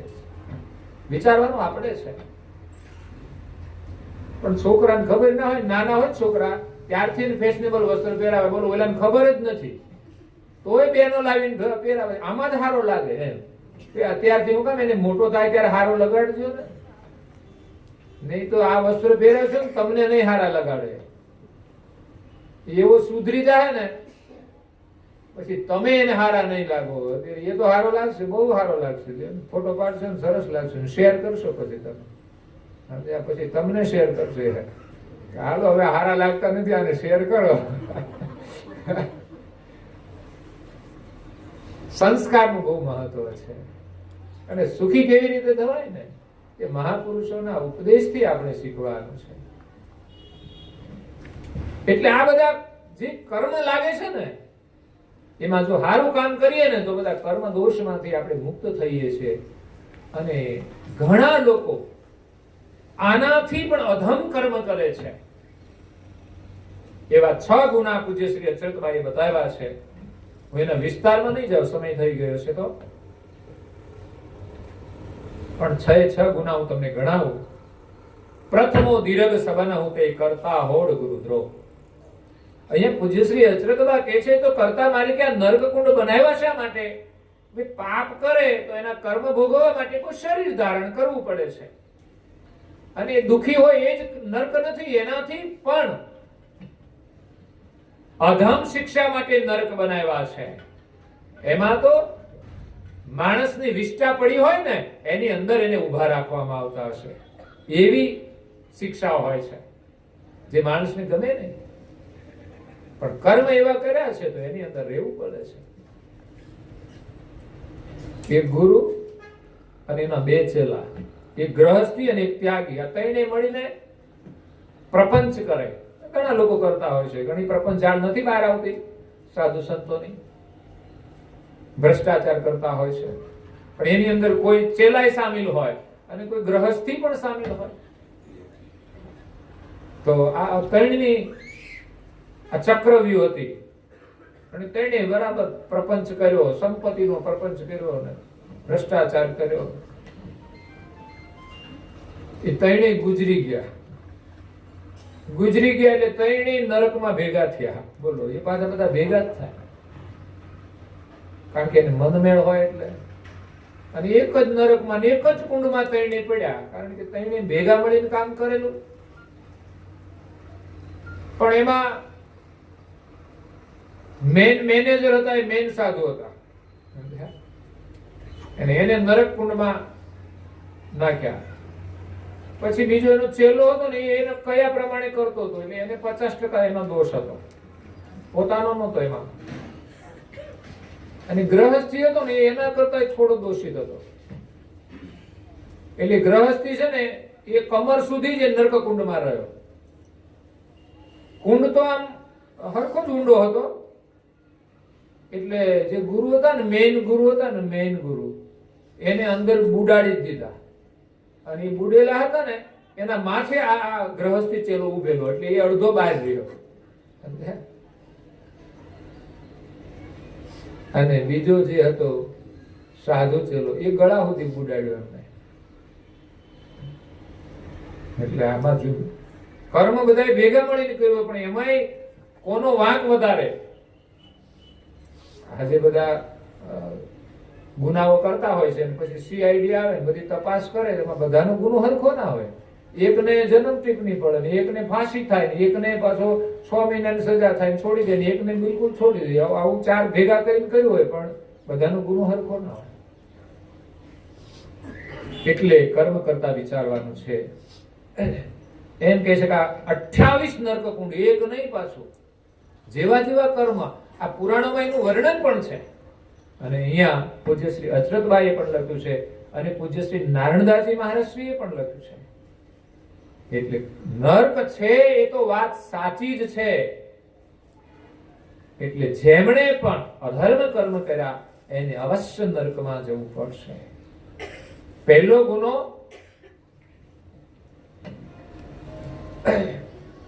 પ્રથમ દીર્ઘ સવન હુતે કરતા હોડ ગુરુદ્રોહ. એક તો આ જગતના જે માલિક છે ને એક જ છે, અને દુનિયામાં જે બની બેઠા છે ને એને નરકમાં જવાનું. જેણે જગત બનાવ્યું છે એ સિવાયના આ દુનિયામાં જે ભગવાન થઈને પૂજાય છે એમાં અહમ બ્રહ્માસ્મિમાં કેટલા ભૂલા પડ્યા છે. હું ભગવાન છું, અહમ બ્રહ્માસ્મિ. આ સિદ્ધાંત છે ને એમાં ભૂલ છે, અને એ ભૂલ કરુણાસાગર મહારાજે સુધારી છે કે તમે બધા બ્રહ્મ નથી. બ્રહ્મ તો એક પ્રકાશ છે, જીવન છે. તમે તો માલિકના અંશ છો ને, અંશ થઈને જ રહેજો. આપણે બધાએ અંશ ભાવે માલિકનું ભજન કરીને માલિકને મેળવવાના છે ને સુખી થવાનું છે. આપણે બ્રહ્મ નથી, આપણે પરમાત્મા નથી. બાકી મોટા ભાગના ધર્મનો સિદ્ધાંત એમ છે કે આપણે બધા બ્રહ્મ છીએ, પણ આ ભ્રમ છે. બ્રહ્મ માનીય વસ્તુ કઈ વાંધો નથી કે ભાઈ આપણે બ્રહ્મ છે કે સમ દ્રષ્ટિ રાખવી, તેમાં દોષ ન લાગે. પણ જે દિવસે ભગવાન થઈને તમે બની બેઠા તે દિવસે મોટો ગુનો લાગુ પડશે. કારણ કે બ્રહ્મની અંદર બ્રહ્મ છે કે હું બ્રહ્મ છું, હું પરમેશ્વર છું. આપણે જો પરમેશ્વર હોય ને બ્રહ્મ હોય તો આપણે અજ્ઞાન લાગુ પડે જ નહીં. પરમેશ્વરને કોઈ દિવસ દોષ લાગે નહીં. એમાં બ્રહ્મ એક જ છે, એને દોષ લાગ્યો ક્યાંથી? આવા બધા જ સવાલો પૂજ્ય શ્રદ્ધાએ કર્યા છે અહીંયા. એટલે ક્યારે ભગવાન થઈને અહમ નહીં રાખતા કે હું બ્રહ્મ છું. આપણે ભગવાનના બસ દાસ છીએ અને એ જ ભાવી ભક્તિ કરવાની. મુझे दास बना कर रख लेना हे भगवान तू अपने चरणों में. બસ આ જ ભાવી ભક્તિ કરવાની. ક્યારે બ્રહ્મ થવા કે પરમેશ્વર થવા પ્રયાસ કરવાનો. દુનિયામાં બહુ લોકો ભગવાન માનતા હોય છે. એક સામાન્ય જન્મ લઈને મનુષ્યનો અવતાર લઈને આવે એમને પણ લોકો ભગવાન માનતા હોય છે. આ ગુરુ છે ને એને ભગવાનનો દરજ્જો આપવામાં આવ્યો છે, પણ એ ક્યારે આપી શકાય કે એનામાં કોઈ અજ્ઞાન ન રહે. જેને સ્વરૂપનું ભાન થઈ જાય ને એ ગુરુ પરમેશ્વર રૂપ છે. અગર તો જેને પરમેશ્વરની સાથે એકતા છે એ ગુરુ ભગવાન રૂપ છે. પણ જેને બીમાર પડે તો હોસ્પિટલમાં લઈ જવા પડે એ ભગવાન ન બની શકે. એનો ઈલાજ ડોક્ટર કરતા હોય ને તો એ પછી ભગવાન કઈ રીતે બની શકે? જેને પોતાના શરીરની જ ખબર નથી. બાકી ભગવાનને તો કોઈ આ જગતમાં દોષ ન લાગે. એને તો કોઈ કર્મનો દોષ નથી. ભગવાન કર્મથી ન્યારા છે, કારણ કે કર્મ કરતા જ નથી, અવતાર લેતા જ નથી. એ તો બધાનાથી પર છે. તો કોઈ ભગવાન બની બેસે ને એ બહુ મોટો દોષ છે, નરકમાં જવું પડે. દ્વિતીય ગુરુદ્રોહ. જગતમાં જે ગુરુનો દ્રોહ કરે છે, જે વાસ્તવિક ગુરુ છે, ગુરુ પરંપરા છે, અને પરંપરાની અંદર જો કોઈ દ્રોહ થાય, ષડયંત્ર કરે, ગમે તે, તો એ બહુ મોટો દોષ છે, નરકમાં જવાનો. શિષ્ય સામાન્ય ભૂલો તો કરે, ગુરુ દ્રોહ એ બહુ મોટો ગુનો છે. ગુરુ પરંપરા એને કોઈ ભ્રષ્ટ કરે, પરંપરા વિરુદ્ધ કોઈ વર્તન કરે, ગુરુના જે આદેશ પ્રમાણે ધર્મનું બાનું ધારણ કરીને માણસ જ્યારે પ્રપંચ કરે છે એ પણ ગુરુદ્રોહ છે.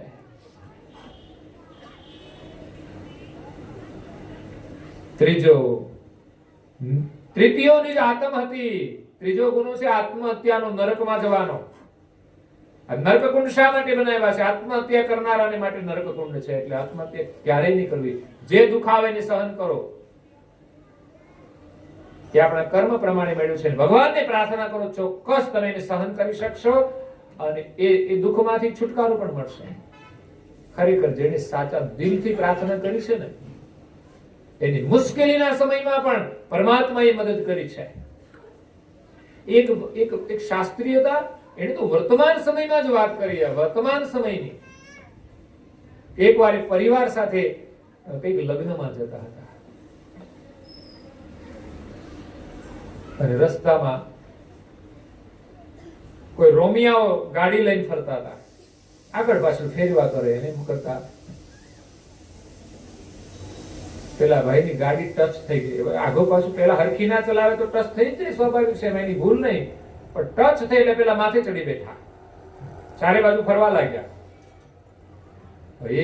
એ વિસ્તાર પાછો એવો કે એની કોઈ મદદ કરનાર પણ નહીં. પત્ની સાથે હોય ને આવા રોમિયા મળી જાય તો મોટો ભય રહે. છોકરા હોય, પત્ની ફફડવા લાગી, હવે શું થશે? પણ આ એક ભાગવત કથાકાર હતા, ભગવત ભક્તિને જાણનારા હતા. એની અંદર અનેક ભક્તોની કથા આવે છે કે મુશ્કેલીના સમયમાં એમણે ભગવાનને પ્રાર્થના કરી તો ભગવાને એની મદદ કરી. એવી જ રીતે આ પ્રવક્તાએ બસ પ્રભુને પ્રાર્થના કરી, આંખો બંધ કરીને, કે હે ભગવાન તું જે કરે તે ખરું. એ જ સમયે આકસ્મિક કોઈ દેખાતો નતું, ત્યાં એક વ્યક્તિ આવી ગઈ દંડો લઈને. ભગવાન આવ્યા કે ભગવાન જાણે. જે બન્યું એ એના જીવનમાં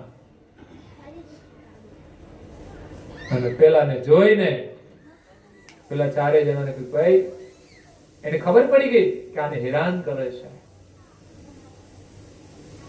તરત પેલા ભાગવત કથાકાર શાસ્ત્રીજીએ પોતાની બારીનો કાચ ખોલી નીચે કર્યું. કઈ જાઓ છો? તો લગ્નમાં જઈએ છીએ. જવા દો, વાંધો નહીં. આરામથી નીકળી ગયા. નહીં તો એની શું સ્થિતિ થાય તે ભગવાન જાણે. કઈ નહીં તો માણસ લગ્નમાં જતો હોય તો કઈ બે દાગીના પહેર્યા હોય તો લૂંટી લે. એનો ઈરાદો તો એવો જ હોય. પણ સહી સલામત નીકળી ગયા. ભગવાનની કૃપા ના કહેવાય? મુશ્કેલીની અંદર ભગવાનની પ્રાર્થના કરી તો એની મદદ કરી તો આપણને વિશ્વાસ હોવો જોઈએ. ક્યારેય ગમે તેવા દુઃખોમાં પણ આત્મહત્યા નહીં કરવી જોઈએ. આજે ઘણીવાર છોકરાઓ એની ધારણા પ્રમાણે રિઝલ્ટ ના આવે તો આત્મહત્યા કરી લે. આ તો શું રિઝલ્ટ ના આવ્યું તો શું થઈ ગયું? જીવનમાં સફળતાના અનેક માર્ગો હોય છે. ઘણા અભણ લોકો પણ આજે કરોડપતિ થઈને બેઠા છે. એવું થોડું છે કે સર્ટિફિકેટ મળી જાય તો જ આપણે આગળ જઈશું, સુખી થઈશું. તમારામાં ભગવાન પ્રત્યે પ્રેમ હશે, મા બાપના આશીર્વાદ હશે અને સાચા માર્ગે તમે ચાલશો તો પણ તમે સફળ થઈ જશો. એટલે ક્યારેય જીવનમાં આત્મહત્યા કરવી નહીં. કોઈ કરતું હોય તો પણ એને રોકવો જોઈએ, એને હિંમત આપવી જોઈએ. ચોથો ગુનો છે વ્યભિચારનો. વિષય ચતુર્થો હોય. વિષયમાં સુખ માનવું નહીં, એ પણ દુઃખરૂપ છે. વિષયોમાં સુખ નથી છતાં આજે સારી દુનિયા બસ વિષયોની પાછળ દોડે છે, એને સુખ માને છે. અને એની આસક્તિને લઈને માણસ સંબંધોની મર્યાદા છોડીને જ્યારે આચરણ કરે છે, વ્યભિચાર કરે છે, એને નરકમાં જવાનું નક્કી જ છે. આજે પેપરની અંદર જેટલા ગુના આવે ને બલાત્કારના, એના માટે આ નરક બનાવ્યા છે. અનૈતિક રીતે કોઈની સાથે સંબંધ રાખવો એ પણ વ્યભિચાર કહેવાય છે. પછી ભલે જાહેર થાય કે ન થાય, પણ નરકમાં જવાનું નક્કી છે. એ માણસ વર્તમાન જીવનમાં પણ સુખી ન થઈ શકે. અને બીજા બે અંતિમ ગુના છે. એમ કે છે નંદિક હરિજન સંત કે પંચમ કે પુરેશ છઠ્ઠો અંશ અવતાર કે અવગુણ. પાંચમો ગુનો મેં ગઈકાલે કહ્યું કે ભક્તોની જે ભક્તિ કરે છે એવા ભક્તોની જે નિંદા કરે છે એને નરકમાં જવાનું. બાકી બધી વાતો કરે ઠીક છે, સંસારની વાતો કરે તો એને 84 માં જવાનું. પણ કોઈ ભક્તની નિંદા કરી એના માટે નરકનો ગુનો લાગુ પડે છે. આ ચરકબાના વચનો છે, એના અનુભવના વચનો છે. નરક શા માટે બનાવ્યા છે? આ 6 ગુના મોટા લાગુ પડે છે. એના માટે 28 નરકકુંડ છે. 6 ગુના દ્વારા 28 નરકકુંડમાં જવું પડે છે. નંદિક હરિજન સંત કે, હરિજનોની અને સંતોની જો કોઈ નિંદા કરે, ના તમને અનુકૂળ લાગે તો છોડી દો તમે, પણ કોઈની કામ વગરની વાતો કરવી નહીં, નિંદા કરવી નહીં. કોઈ ભગવાનનું ભજન કરતા જાણ્યા સિવાય કોઈની વાતોમાં પડવું જ નહીં. નહીં તો ઘણા લોકો વાત સાંભળી અને બીજાને કહી દે, પણ સાચી છે કે નહીં એ તો જોવા. આ સર્ટિફિકેટ અસલી છે કે નકલી? મારે હમણાં 2 દિવસ પહેલા એક ભૂલ થઈ ગઈ. આ વોટ્સએપ ઉપર મેસેજ આવેલા અને બધાને ગ્રુપમાં મેં છોડ્યા. એમાં લતા મંગેશકરનો ફોટો આવ્યો અને લખેલું હતું કે એનું નિધન થઈ ગયું. હજુ નિધન થયું નથી. મને એમ કે સાચું હોય તો જ આવ્યું હોય ને, એટલે મેં તો કઈ લાગુ જોયું જ નહીં. પણ ઓલા બધા ફોટા ભેગો ફોટો હતો, મેં જોયું ને કોનો આવ્યો હતો. પણ એ તો ઘણા લોકોના મેસેજ હોય તો વિશ્વાસ ના આવે કે સાચું હોય ખોટું. લોકો ફેરવા જ કરતા હોય છે, ક્યાંકથી આવ્યો તો મોકલી દેવાનું. ન થવા છતાં મેસેજ આવ્યો કે મારાથી છૂટી ગયો. મને પછી ઘણો અફસોસ થયો. હવે નક્કી કર્યા વગર મેસેજ છોડવો નહીં. આપણો ખુદનો જ મેસેજ મોકલવો. કોઈના આવેલા મેસેજ સાચા છે ખોટા એ જોયા વગર કઈ મોકલવો જ નહીં. વિડીયા ઘણા ફરતા હોય ને, બહુ ફેરવવાના નહીં. બિનજરૂરી મેસેજ જાણ્યા વગર છોડવો ના જોઈએ. એમ વાત સાચી છે કે જૂઠી, કોઈ આવી ખરી, આપણે સાંભળી પણ ખરી, પણ શેર કરવાની શું જરૂર જાણ્યા વગર? નહીં તો આપણે પણ પાપના ભાગીદાર બની જઈએ. એટલે કોઈની પણ નિંદા નહીં કરવી જોઈએ, એ વાણીનો દોષ છે. છઠ્ઠો અંશ અવતાર કે અવગુણ ધરેવ રેશ. આ જગતની અંદર જે અવતારી પુરુષો થયા, રામ કૃષ્ણ આદિ સર્જનહારે એને આ જગતની રક્ષા માટે મોકલેલા છે. એ દેવ છે, માલિક તો આવતા જ નથી. એ દેવોને કામ સોંપેલું છે કે આ જગતની અંદર ધર્મનું તમે કાર્ય કરજો, ને એ વિષ્ણુને વિશેષ કામ સોંપેલું છે, એટલે વધુ વિષ્ણુ અવતાર લઈને આવે છે. બાકી જે દેવોનું ભજન કરે અને પરોક્ષ રીતે મદદ કરતા હોય છે, એ પણ માલિકની વ્યવસ્થા છે કે જે દેવોને જે ખાતું સોંપેલું છે ને, જેમાં આ પ્રધાનમંત્રી છે, બધાને ખાતા સોંપેલા છે.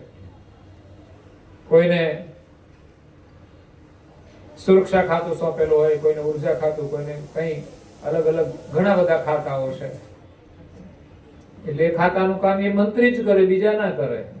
એમાં દેવોને ખાતા સોંપેલા છે, બ્રહ્મા, વિષ્ણુ, મહેશ, શક્તિ, ઇન્દ્ર, વરુણ, આવા ઘણા દેવો છે.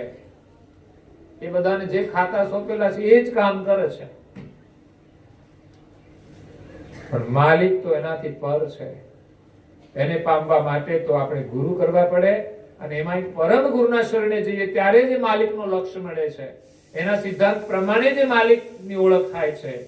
એ સિવાય તો લોકો દેવોને ઓળખે છે, દેવોની ભક્તિ કરે છે અને દેવી ધામમાં જાય છે, પણ માલિક સુધી પહોંચી શકતા નથી. એટલે દેવોના માથે પણ ગુરુ છે. કેમ? તો કે એ આ સંચાલન કરે છે, એમાં એને ક્યારેક તો ભીડ પડે છે, ત્યારે એ ગુરુને પ્રાર્થના કરે કે આમાંથી કઈક રસ્તો બતાવો.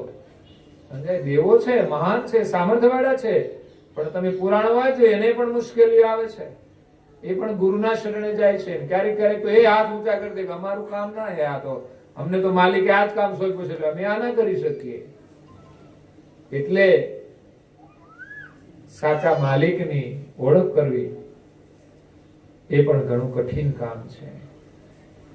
એટલે છઠ્ઠો જે છે દોષ, એવા અવતારી પુરુષો થયા અને એમણે જે કાર્યો કર્યા સમાજના હિત માટે, ઘણીવાર લોકો એની પણ નિંદા કરતા હોય છે. ઘણા સામાન્ય લોકો, સમજણ વગરના લોકો એમ કે શ્રી કૃષ્ણે લીલા કરી એવી અમે કર્યું તો હું વાંધો. શ્રી કૃષ્ણને 1008 રાણી હતી. શ્રી કૃષ્ણ જેવી લીલા અત્યારે કોઈ માણસ કરી શકે ખરું? એને કે એકને હાચવ, એને 1008 ને હાચવી, તારાથી 2 ના હચવાય. એક નથી હચવાતું, એમાં વળી પાછું એમ કે અમે કૃષ્ણના જેવી લીલા કરીએ. કૃષ્ણે કેટલી ગોપીઓના વસ્ત્રો લઈને કદમના ઝાડ ઉપર ચડી ગયા. એનો હેતુ હોય છે, પણ સામાન્ય લોકો કંઈક ઉલટું વિચારતા હોય તો અવતારી પુરુષોની એક નિંદા કહેવાય. એના માટે નરકમાં જવું પડે. એટલે જોયા જાણ્યા વિના કોઈ અવતારી પુરુષોના જીવન ચરિત્રની નિંદા નહીં કરવી જોઈએ. શ્રી કૃષ્ણએ કોઈને ભગાડીને મેરેજ કર્યા કે આપણે એવું જ કરવાનું? એને તો જાણી જોઈને એના હિત માટે કર્યા હોય ને આપણે આપણા સ્વાર્થ માટે કરીએ તો પછી મુશ્કેલી થાય. અત્યારે ભાગનારા લોકો મા બાપને છોડીને ભાગતા હોય છે. તમે ક્યાં જઈને સુખી થવાના? ભાગો ક્યાં સુધી ભાગશો? અને ભાગીને કામ કરો એમાં સુખ હોય જ નહીં. ભાગવાનું શા માટે? જે કરવાનું એ બધાને સાથે રાખીને કરવાનું છે, સંમતિથી કરવાનું છે. તમારો સાચો પ્રેમ હશે તો ચોક્કસ તમે ભેગા થશો. મા બાપ પણ સ્વીકારશે. તમે ટેક લઈને બેસી જાઓ એની સાથે જ લગ્ન કરવા છે, પછી નહીં કરો તો સ્વીકાર કરવાના જ છે. પણ તમને વિશ્વાસ ના હોય કે ભાગમ ભાગી કરો, નહીં ભાગતા હોય ને પાછા 6 મહિના પછી પાછા છૂટાઈ પડી જાય. આ ભાગીને તમે જાઓ ક્યાં? આવા તો પ્રેમ હોય છે બધાને. શ્રી કૃષ્ણએ કર્યું એમ અનુકરણ નથી કરવાનું, અને એમાં કોઈ દોષ નથી. એને તો બહુ હેતુ માટે કરેલું છે.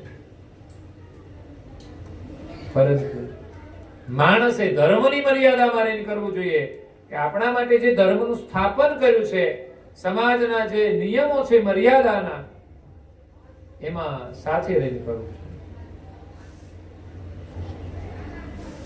તો અહીંયા છઠ્ઠો ગુનો છે, અવતારી પુરુષોની કોઈ નિંદા કરે તો એને નરકમાં જવું પડે છે. એટલા માટે પાપથી પાછા વાળવા માટે પૂજ્ય શ્રી અચરતભાઈ અહીંયા આ સુંદર બધું વર્ણન કર્યું છે. તો જે સદગત આત્મા છે ચંદુભાઈ, પરિવારના અને સંપ્રદાયના પરમ સ્નેહી એવા પરિવારને સંસ્કાર આપીને ગયા છે કે જ્યાં એમના દીકરા અને દીકરીઓ છે અને બધા સુખી છે. સંસ્કારની જે સુવાસ છે એ પરિવારની અંદર એમણે વારસામાં આપી છે.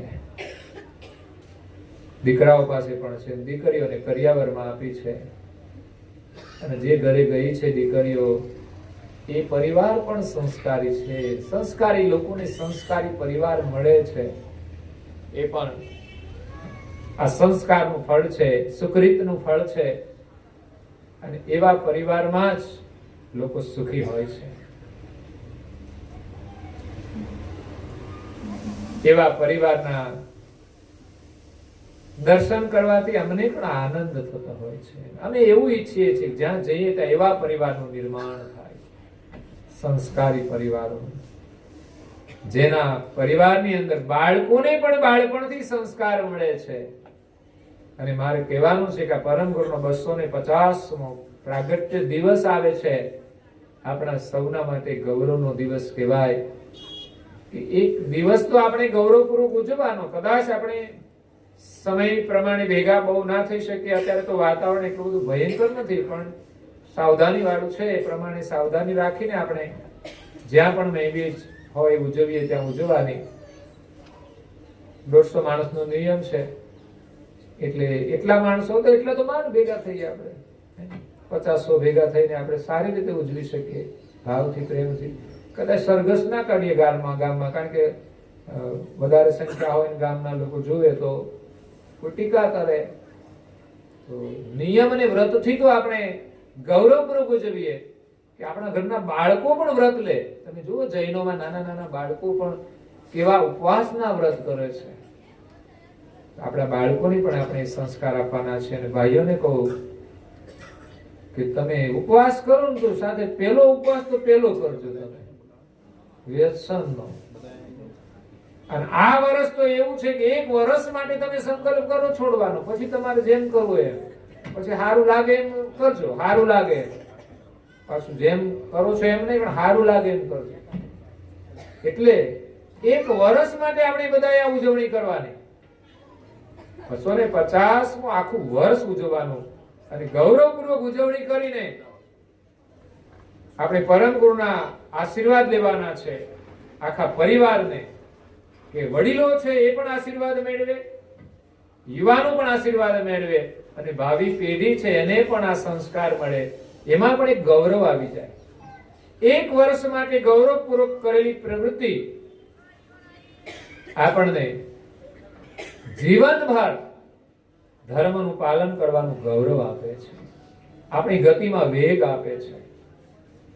એટલે સવારે વહેલા ઉઠવાના નિયમથી ઘરમાં કોઈ વ્યક્તિ સૂર્યોદય પછી ઊંઘવી ના જોઈએ. 1 વર્ષ માટે આ નિયમ. દરેક વ્યક્તિએ પરમ ગુરુની નાઈ ધોઈને પૂજા કરવી, આ બીજો નિયમ. પૂજન કર્યા પછી કપાળમાં તિલક કરવું. સવારે પૂજન કરીને અવશ્ય આપણું કપાળ કોરું ના રહેવું જોઈએ. તમે જેને માનતા હોય એનું તિલક કરવું જોઈએ. આ તો કાયમી નિયમ પાડવા જેવા છે. પૂજા વગર આપણે કોઈ કામ ન કરી શકાય, ભોજન ન કરી શકાય. પૂજન કરો, તિલક કરી લો, પછી અમર મંત્ર આપ્યો છે, ઘરમાં બધાએ જપ કરવો જોઈએ. નાના બાળકોને કદાચ મંત્ર ના આવડે તેને કૈવલ્યની માળા કરાવો. 120 જપ વધારે પડતા હોય તો 60 મણિકાની પણ માળા અમે તો બાળકો માટે બનાવી છે, કે બાળકોને થોડું કરવાનું હોય. એટલે બાલ શિબિરની અંદર અમે નાની માળા બનાવી છે. બાળકોએ આટલા જપ કરવા, મંત્રનો ના કરી શકે તો કૈવલ ના કરવા, પણ બાળકોને મંત્ર આવડતા હોય છે. સંસ્કારી પરિવારમાં. અને ઘણા પરિવારમાં અમે જોયું છે મોટાને નથી આવડતું કશું, એ ઢગલા ઢ હોય.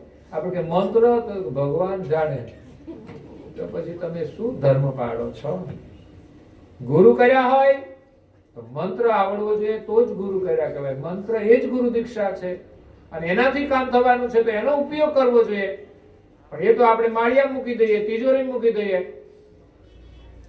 એટલે મંત્ર જપ કરો, 1 વર્ષ માટે મંત્ર લેખન પણ કરો, કૈવલ. અને મંત્ર જપ કર્યા પછી ધ્યાનમાં બેસવાનું, બસ શાંતિથી બેસવાનું છે, એવું કામ ના થાય. મનને જ્યાં જવું હોય ત્યાં જાય, પણ બેસવાનો નિયમ લેવાનો, મંત્ર જપ કરવાનો પ્રયાસ કરો, મન શાંત થઈ જશે. પછી પ્રાર્થના કરો, ઉપાસના, પાઠ. આખી ઉપાસનાનો સમય ન મળે કે તમે બિલકુલ ન કરતા હો તો થોડી શરૂઆત કરો આ વર્ષે. મંગલા શણગારની કરતા સુધી પછી જય વિધિ આવે તો જય વિધિ પણ આપણે રોજ બોલવી જોઈએ, સવાર સાંજ. અને આપણે આવડવી જોઈએ, એમાં સંકોચ અને શરમ હોવી જ ના જોઈએ. રોજે આપણે સવારમાં મંદિર આગળ બેસીને જય વિધિ તો બોલવી જ જોઈએ અને પછી પગે લાગવું જોઈએ.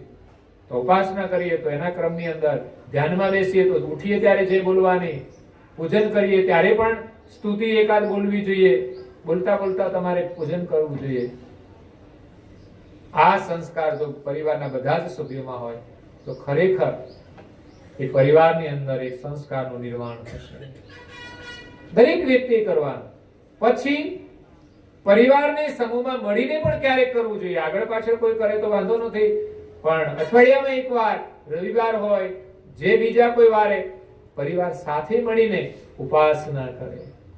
આ પરિવારનું નિર્માણ કરવાનું છે. અઠવાડિયામાં એકવાર કે રોજે 15 મિનિટ આપણા ધર્મગ્રંથોનું વાંચન કરીએ. 5-10 ચોપાઈ વાંચીએ, ગુજરાતી વાંચીએ, ચોપાઈ પણ વાંચીએ. આવી પવિત્ર વાણી આપણે બોલીએ અને સાંભળીએ, એ કેટલું પરિવારને લાભ થાય. આ સંસ્કારીકરણ થાય છે. કોઈ માણસ યજ્ઞમાં બેસે ને ત્યારે એના સંસ્કાર મળે, એમ આ રોજ પ્રાર્થના, ઉપાસના, સંસ્કાર કોઈ સાધારણ નથી. જેને આવા સંસ્કારો છે ને એના માટે તો મનુષ્ય જન્મ નક્કી જ છે. જે કપાળમાં તિલક કરશે એના માટે મનુષ્ય જન્મ નક્કી જ છે. અને કોરું રાખ્યું તો પછી તો જેના કપાળ કોરા હોય ને એમાં જવાનું. એટલે ચૂક ન પડવી જોઈએ એક દિવસ માટે પણ. એવું ગૌરવ રાખીને આપણે તિલક કરવું જોઈએ. ગ્રંથોનું વાંચન 15 મિનિટ કરો. બહુ સરળ છે. તમે તમારા સમયનો મૂલ્યાંકન કરજો કે તમે બધા બેઠા છો, 15 મિનિટ તો ક્યાં વાતોમાં જતી રહી ખબર ના પડે. અને 15 મિનિટ તમે કરી લો તો કોઈ તમારું કામ બગડશે નહીં. પરિવારના બધા સભ્યો ફ્રી થઈ જાય પછીની 15 મિનિટ, 9 વાગે, 9:30 જે અનુકૂળ હોય, 15 જ મિનિટ વાંચન કરી અને બધાને છોડી દો. તમને 1 વર્ષમાં કેટલો લાભ મળે છે વિચાર કરજો. પરમ ગુરુનો અમૂલ્ય ઉપદેશ કૈવલ ધામમાંથી છે, અહીં આવીને આપણને આપ્યો છે.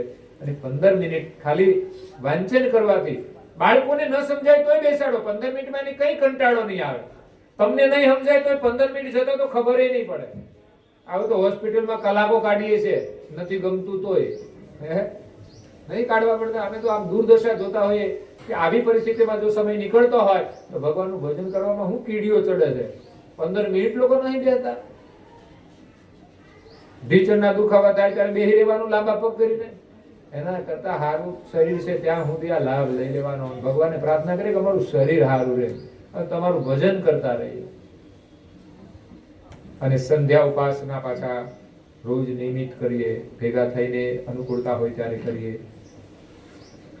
આ સંસ્કારમાં આપણે પરિવારનું નિર્માણ કરવાનું છે. મહી બીજ 1 વર્ષ માટે આપણે એક વ્યક્તિગત નિયમ, તમારે જેટલું કરવું એટલો નિયમ. બીજું પારિવારિક નિયમ કે પરિવારના સભ્યો આપણે કેટલું સપ્તાહમાં કે રોજે ભેગું કામ કરી શકીએ એટલું કરવાનું. અને એક આપણે સમૂહમાં કે આજુબાજુ પડોશમાં જે કોઈ રહેતા હોય સજ્જન, આપણા અનુયાયી ભાઈઓ બહેનો, એ બધા અઠવાડિયામાં એકવાર મળીને જે કંઈ પ્રવૃત્તિ કરી શકીએ એ આપણે કરવા પ્રયાસ કરવો જોઈએ. એનાથી પણ આપણા સ્વભાવનું નિર્માણ થાય છે કે આપણે 50 લોકો સાથે હળીમળીને રહી શકીએ એવો આપણો સ્વભાવ બને. અને ચોથું છે કે વર્ષ દરમિયાન આવતા આપણા જે તહેવારો છે એ દિવસે બધું કામ છોડીને રજા રાખીને પણ એ ધામધૂમથી એ ઉત્સવની ઉજવણી કરવી અને જ્યાં ઉજવાતો હોય ત્યાં આપણે જઈને લાભ લેવો. વિશેષ આ વર્ષ માટે આપણે પરમ ગુરુના આશીર્વાદ મેળવવાના છે. સદગત આત્મા ચંદુભાઈ પરિવારને જે સંસ્કાર આપીને ગયા છે અને આ 250મું વર્ષ આવે છે અને એમની વિદાય થઈ છે, ત્યારે બસ એમના માટે એ જ આશીર્વાદ છે. આજનું પારાયણ એ જ સંદેશ આપે છે કે બધા સંસ્કારી તો છે, પણ હજુ કંઈ કમી હોય પરમ ગુરુના નિયમ પાળવામાં, આ વર્ષ માટે આપણે સંકલ્પ લઈને એક વર્ષ દરમિયાન નિયમનું પાલન કરી બાળકોને પણ કરાવી એક વર્ષ માટે આપણે આશીર્વાદ મેળવવાના છે અને સદગત આત્માને આપણે એ શ્રદ્ધાંજલિ આપવાની છે. આજે દિવ્ય સત્સંગ પારાયણ થયું, એ જ સાચી શ્રદ્ધાંજલિ છે. એને વિદાય લઈને આપણને આશીર્વાદ આપ્યા છે. આજે એ વિદાય થઈ ગયા છે, એના પછીના એ આશીર્વાદ છે કે આજે પરમ ગુરુનો જે પ્રસાદ મળ્યો છે એના અંતિમ આશીર્વાદ. અને પછી આપણા તરફથી આપણે એને જે સમર્પિત કરીએ, સેવા કરીએ, એ પુનઃ પરોક્ષ રીતે આપણને આશીર્વાદ આપતા હોય છે. એટલે એમના ગયા પછી પણ આપણે એની સ્મૃતિમાં જે કંઈ સારું કામ કરીએ એ પરોક્ષ રીતે એમના અને પરમ ગુરુના બંનેના આપણને આશીર્વાદ મળે છે કે જેથી આપણો પરિવાર સુખી રહે. અને અહીંયા સ્વજનો જે આવ્યા છે, સગા સંબંધીઓ, એમના માટે પણ આજનું પારાયણ એ સંધુભાઈના બધાને આશીર્વાદ છે. અને તમે બધાએ આ લાભ લઈ અને ખરેખર એક સ્નેહીજન તરીકે અને સાચી શ્રદ્ધાંજલિ આપી છે. આ સાથે અહીંયા મારી વાણીને હું વિરામ આપું છું. અસ્તુ સત્કેવલ સાહેબ. બોલાઈ જશે. છોકરા બોલાય કેટલી સરસ છે. આવી બધાને આવડવી જોઈએ ઘરમાં. હા બોલ. જય જય જય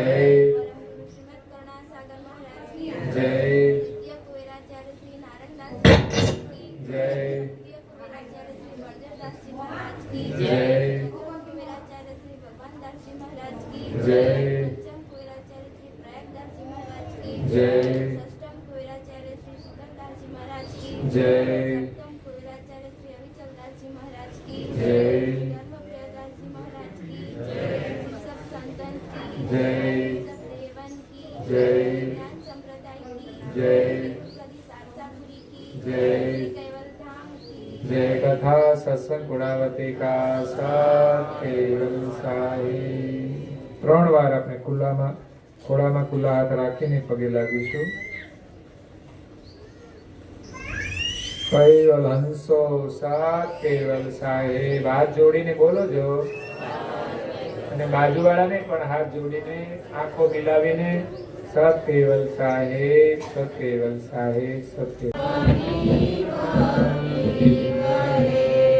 લક્ષ 84 બંધનો ને લક્ષ માને કળપજો પરમ ગુરુએ આત્માને શાંતિ સાચી આપજો. સુખ સંપત્તિ સુવિચારને સત કર્મનો હરસો. નમો જન્મ સત્સંગથી કીર્તાર પાર પાડજો. આલોકને પરલોકમાં તમ પ્રેમ રગે રગ વ્યાપજો. પરમ ગુરુએ આત્માને શાંતિ સાચી આપજો.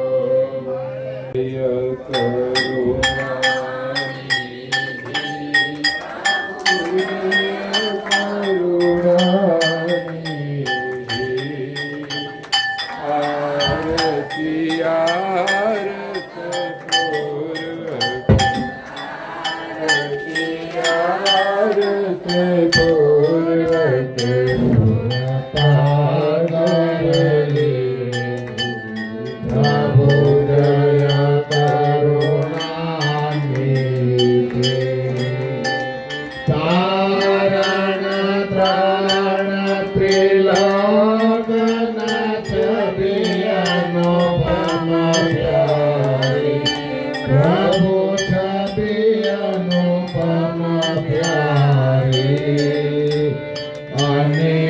જનોની અરજી, અનેક જનોની અરજી, અરે અંતર લીધી પ્રભુ જય કરુણાની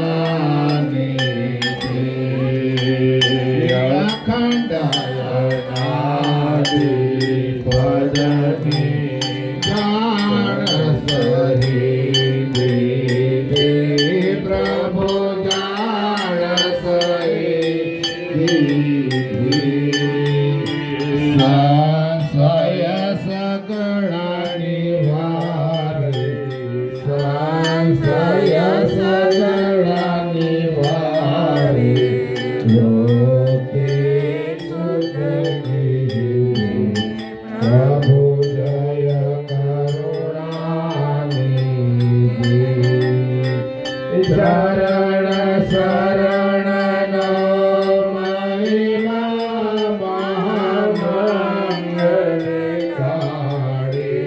પ્રભુ મહામંગલકારી.